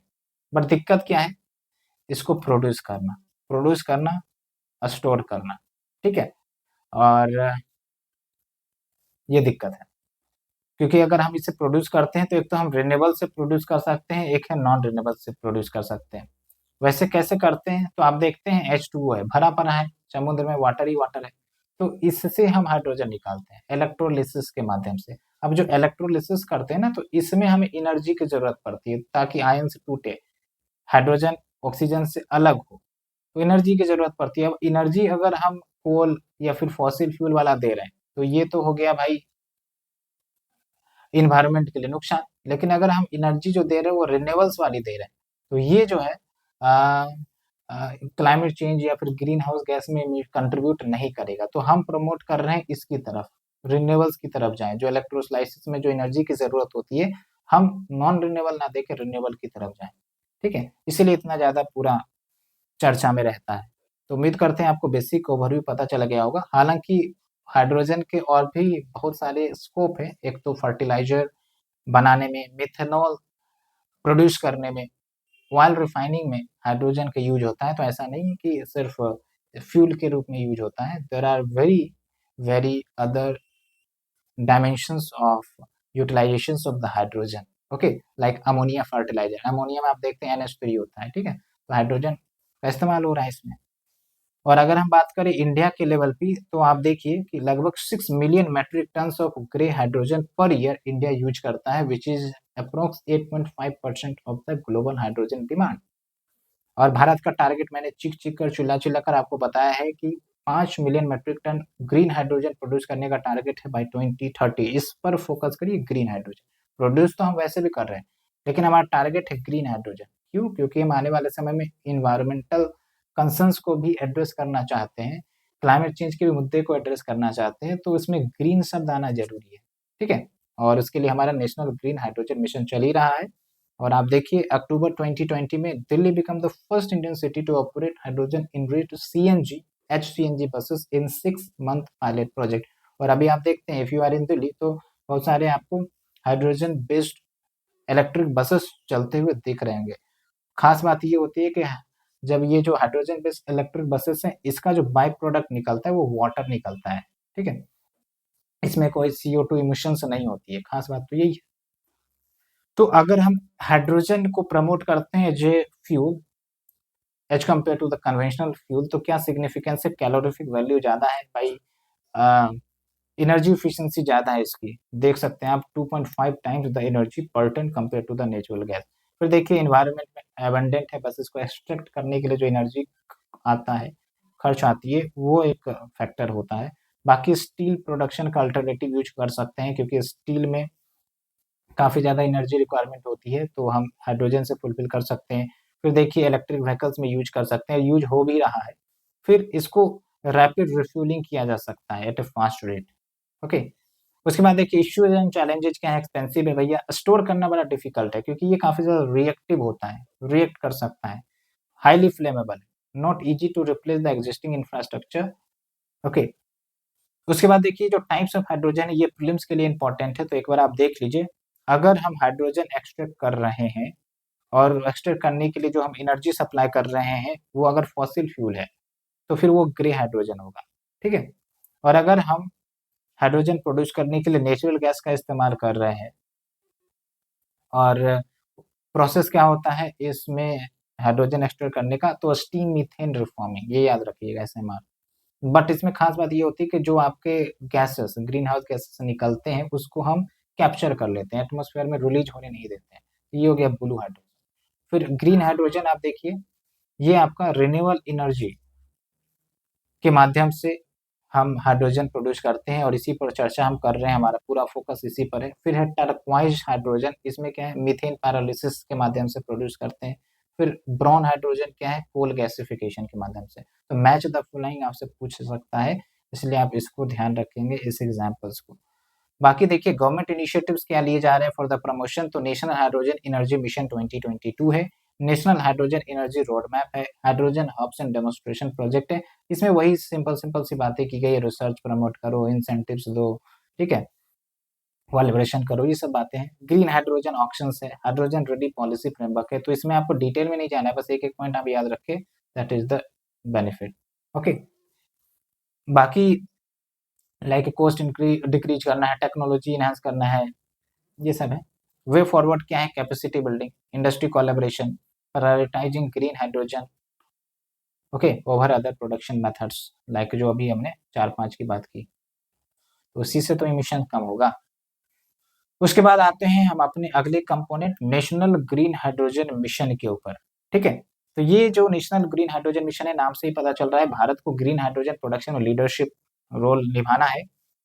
और फॉसिल फ्यूल्स पर जो हम डिपेंडेंट है उसको कम करना है। टारगेट ध्यान रखना है 5 million metric ton of green hydrogen by 2030 हमें प्रोड्यूस करना है अंडर दिस मिशन। सब कंपोनेंट है, एक बार आप देख लीजिएगा, वैसे उतना कोई इंपॉर्टेंट नहीं है, पर ध्यान ये रखना है कि चैलेंज क्या है in scaling up the green hydrogen market. एक तो ये कि भाई उतनी ज़्यादा एडवांस टेक्नोलॉजी नहीं है जिसके माध्यम से हम हाइड्रोजन को एक्सट्रैक्ट कर सके इफिशिएंट तरीके से, क्योंकि अभी भी हम क्या है मोस्टली नॉन रिन्यूएबल सोर्सेज पर रिलाई कर रहे हैं, और रिन्यूएबल सोर्सेज यूज करते हैं तो फिर कॉस्ट बढ़ जाता है। दूसरी बात यह है कि हर जगह वो रिन्यूएबल सोर्सेज मौजूद नहीं है, जहाँ जहाँ हाइड्रोजन एक्सट्रैक्ट करने की फैक्ट्रीज है। इनसफिशिएंट रिन्यूएबल एनर्जी अवेलेबिलिटी, वही मैंने आपको बताया। इंडस्ट्रियलाइज मैकेनिज्म की कमी है for tracking hydrogen production and consumption. Policy and regulatory uncertainty होती है, इंसेंटिव दिया, हटा दिया, कितना दिया, कैसे दिया। उसके बाद एनर्जी लॉसेस हो जाता है हाइड्रोजन प्रोडक्शन एंड कन्वर्जन में, ठीक है। फिर प्रोड्यूस तो हो गया, फिर डिस्ट्रीब्यूशन चैलेंज है, क्योंकि इसको डिस्ट्रीब्यूट करना भी एक चैलेंज होता है, क्योंकि ये काफ़ी ज़्यादा फ्लेमेबल होता है। ओके, तो ये हमने पूरा हाइड्रोजन एनर्जी पर टॉपिक कंप्लीट किया। अब आते हैं इलेक्ट्रिक व्हीकल्स। ये भी एक अच्छा कंपोनेंट है क्लाइमेट चेंज जैसे मुद्दे को एड्रेस करने के लिए, पॉल्यूशन के मुद्दे को एड्रेस करने के लिए। इलेक्ट्रिक व्हीकल्स मतलब क्या हुआ, इसमें दो कंपोनेंट, एक तो आपका कि भाई फॉसिल फ्यूल यूज नहीं करेंगे, तो क्या यूज करेंगे, तो भाई जो आपके बैटरीज हैं, है ना, जैसे आप घरों में इन्वर्टर बैटरी देखते होंगे, तो वही बैटरी लगा दिए जाते हैं बसेस में या फिर टेम्पो में, और उसको हम ई व्हीकल का नाम दे देते हैं, कार्स में लगा दिए जाते हैं, ठीक है। तो इसमें क्या है, एक तो बैटरी का यूज होगा, और बैटरी में भी हम mostly lithium ion battery use करते हैं, ठीक है।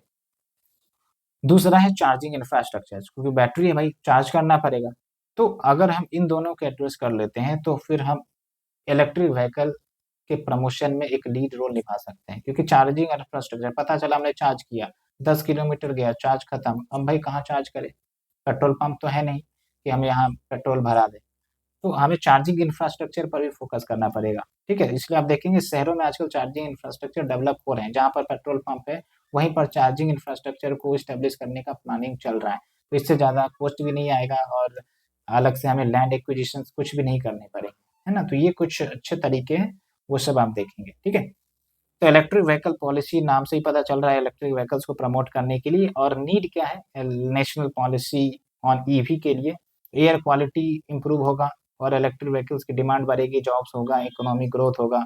और देखिए टारगेट भी है कि भाई 30% of the private cars by 2030 electric vehicles होना चाहिए, कॉमर्शियल कार्स 70% ईवी होना चाहिए, 40% buses, 80% of 2 and 3 wheelers by 2030 ये इलेक्ट्रिक व्हीकल्स पर आधारित होनी चाहिए। तो हमारे जो अंतर्राष्ट्रीय कमिटमेंट्स है like Panchamrit, net zero carbon emissions by 2070, या फिर addressing the climate change, reducing the green house emission targets, तो वो सब में ये एक इम्पॉर्टेंट रोल निभाएगा, क्योंकि vehicular emission is also one of the important factor for the green house gas emission and the related climate change issue. तो government steps क्या लिए जा रहे हैं, तो आप देखिए national electric mobility mission plan 2020, faster adoption and manufacturing electric vehicle, जिसको हम फेम इंडिया स्कीम कहते हैं, और अभी हाल ही में फेम इंडिया 2.0 भी लॉन्च किया गया था। तो देखिए इलेक्ट्रिक व्हीकल्स पर जो जीएसटी है, जो टैक्सेस लगते हैं, उसको 5% कर दिया गया 12% पे, ताकि कंज्यूमर चीजें खरीदे, डिमांड बढ़े, इंडस्ट्री जो है इलेक्ट्रिक व्हीकल्स ज्यादा से ज्यादा प्रोड्यूस करे। और ये इसका एग्जाम्पल आप देख ही रहे हैं कि आजकल रोड्स पर वो जो पेट्रोल डीजल वाला टेम्पो खत्म ही हो गया है, इलेक्ट्रिक व्हीकल्स आ गए या फिर सीएनजी वाले आ गए। तो आप देख सकते हैं यहाँ से आपको दिख भी रहा होगा कि चेंजेस दिख रही हैं रोड्स पर। ओके, उसके बाद green license plates are provided for battery operated vehicles. उसके बाद इंडियन रेलवे भी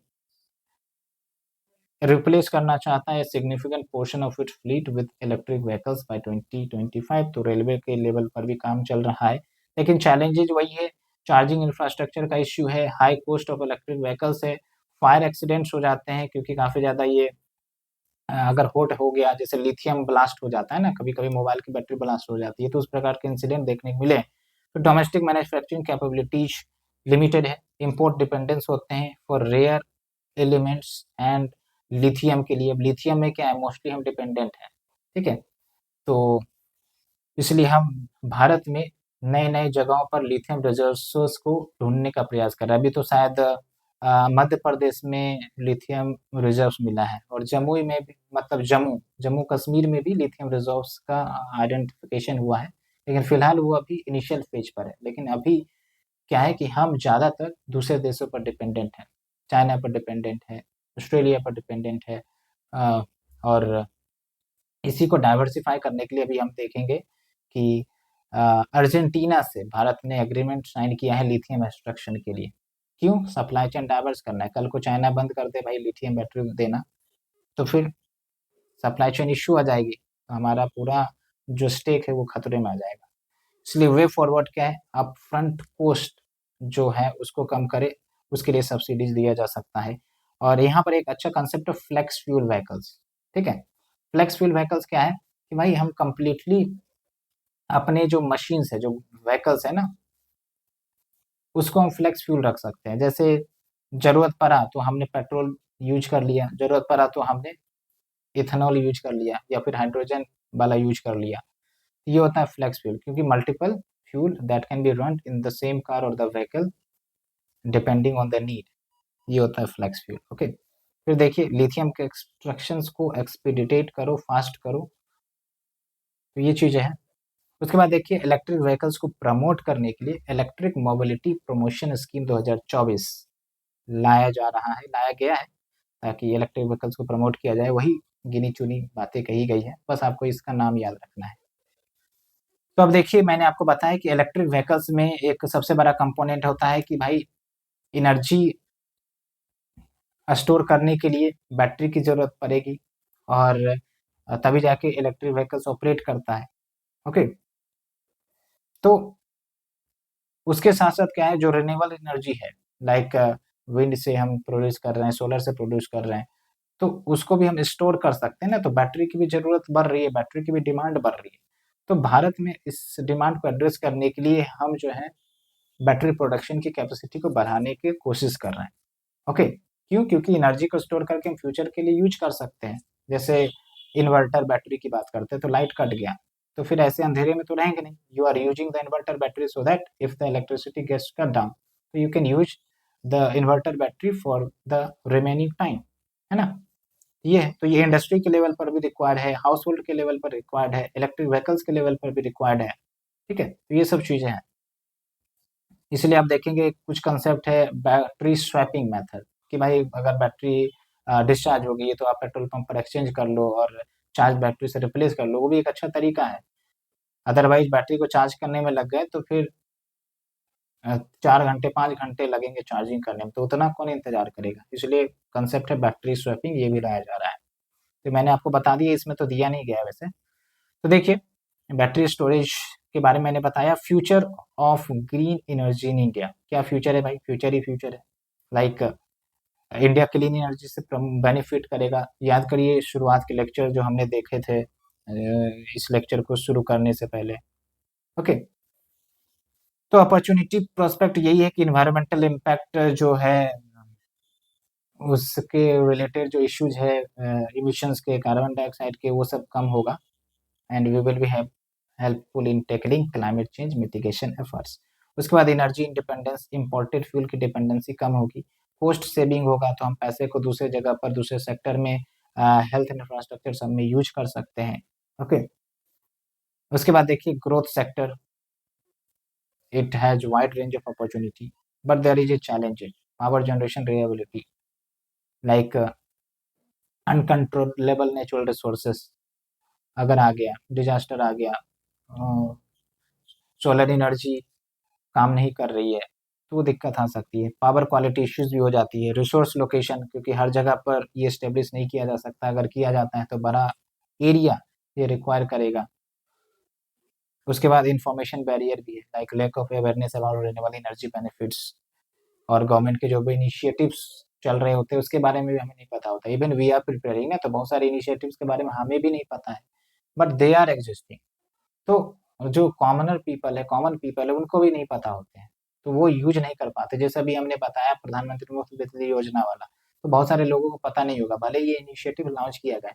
तो आप समझिए कि उस इनिशिएटिव के माध्यम से घरों में फ्री के फोटोवोल्टिक इक्विपमेंट्स लगाए जा सकते हैं। गवर्नमेंट जो है कॉस्ट बर्डन लेगा। Okay, but most of the people do not know about this scheme. तो अगर आप नहीं जानते, एक बार जरूर वेबसाइट को चेक करें। अगर आपको नीड है तो आप लगवा भी सकते हैं। ओके, तो वे फॉरवर्ड क्या है भैया? Strengthen the infrastructure and research and development में इन्वेस्ट करो। उसके बाद एक लास्ट कंसेप्ट है, उसके बाद आपका ये चैप्टर खत्म होने वाला है। Green fuels alliance India, simple सा है। ये बेसिकली इंडिया और डेनमार्क के बीच में कोलैबोरेशन है ग्रीन फ्यूल्स को प्रमोट करने के लिए, सस्टेनेबल एनर्जी को प्रमोट करने के लिए। ओके, ताकि कार्बन न्यूट्रलिटी गोल्स को हम अचीव कर सके। और ये बेसिकली ग्रीन फ्यूल सेक्टर को प्रमोट करता है और ग्रीन हाइड्रोजन को प्रमोट करता है via innovation and partnership. And also, it aims to establish ecosystem that supports sustainable energy growth in India, involving businesses, government bodies and research institutions. ये कुछ basics आपको ध्यान रखना है, ज़्यादा दिमाग नहीं लगाना है। इंटरनेशनल लेवल पर कुछ इनिशिएटिव अगर पूछा जाए तो आप लिख सकते हैं कि yes, India is also leading collaboration with various country to deal with the energy security, to deal with the green energy initiative, to deal with the renewable energy. Okay, तो ये पूरा चैप्टर आपका खत्म होता है और यहाँ पर क्वेश्चन आप देख सकते हैं। क्वेश्चन सिंपल ही है और हम चाहेंगे कि एक बार आप इसे खुद से पढ़ें और सॉल्व करें, और आप कुछ पॉइंट्स हमें कमेंट सेक्शन में बता सकते हैं दैट कैन बी यूटिलाइज्ड। तो आप देखिए, the adoption of electric vehicles is rapidly growing world wide.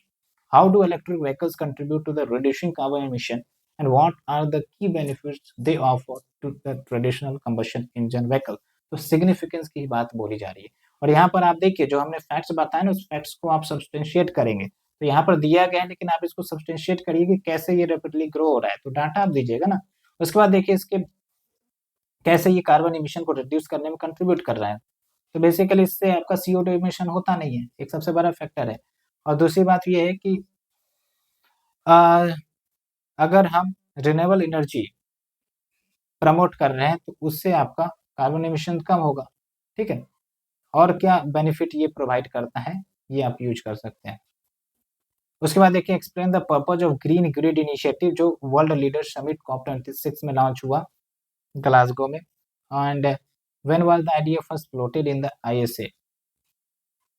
उसके बाद describe the benefits of deriving electric vehicles from sunlight in contrast to conventional energy generation. उसके बाद देखिए, इलेक्ट्रिक व्हीकल्स नहीं, electric energy है, मतलब इलेक्ट्रिक एनर्जी जो हम सनलाइट से डिराइव कर रहे हैं as compare to the electricity we are deriving from the conventional energy like coal, petroleum. तो क्या बेनिफिट्स हैं, अभी वो तो सबसे शुरुआत के ही लेक्चर में हमने डिस्कस कर दिया था। और इनिशिएटिव्स क्या लिए जा रहे हैं गवर्नमेंट की द्वारा फॉर दिस पर्पस। सिंपल सा क्वेश्चन है, यू शुड राइट। और अगर आप लिखते हैं तो कुछ पॉइंटर्स आप हमें जरूर कमेंट सेक्शन में बताएं। So here we are into this chapter number 9, and then we have only one chapter left, chapter number 10, which is environment impact assessment। और कोई बड़ा चैप्टर नहीं है, ये इजी चैप्टर है। तो हम डिटेल से इस पर चर्चा करेंगे, आधा घंटा या 40 मिनट का टॉपिक होगा ये। तो 2-3 दिन के बाद ही अब ये लेक्चर आएगा, तो तब तक के लिए आप इस चैप्टर को यानी कि चैप्टर 9 को अच्छे से पढ़ें, समझें, और जो कीवर्ड्स हमने डिस्कस किया है बार-बार उस कीवर्ड पर ज़रूर फोकस करें, और उस कीवर्ड का एक पेज भी बना सकते हैं आप। सो दैट जब लास्ट में एग्जामिनेशन नज़दीक आएगा, रिवीजन करने में आप उस कीवर्ड को ही यूज कर सकते हैं। So thank you friends, thank you for watching for this long lecture. 2 घंटा होने वाला है with continuous series. So thank you for your cooperation, and if you are liking our initiative, please don't forget to like, share, subscribe in your friend circle. Thank you very much.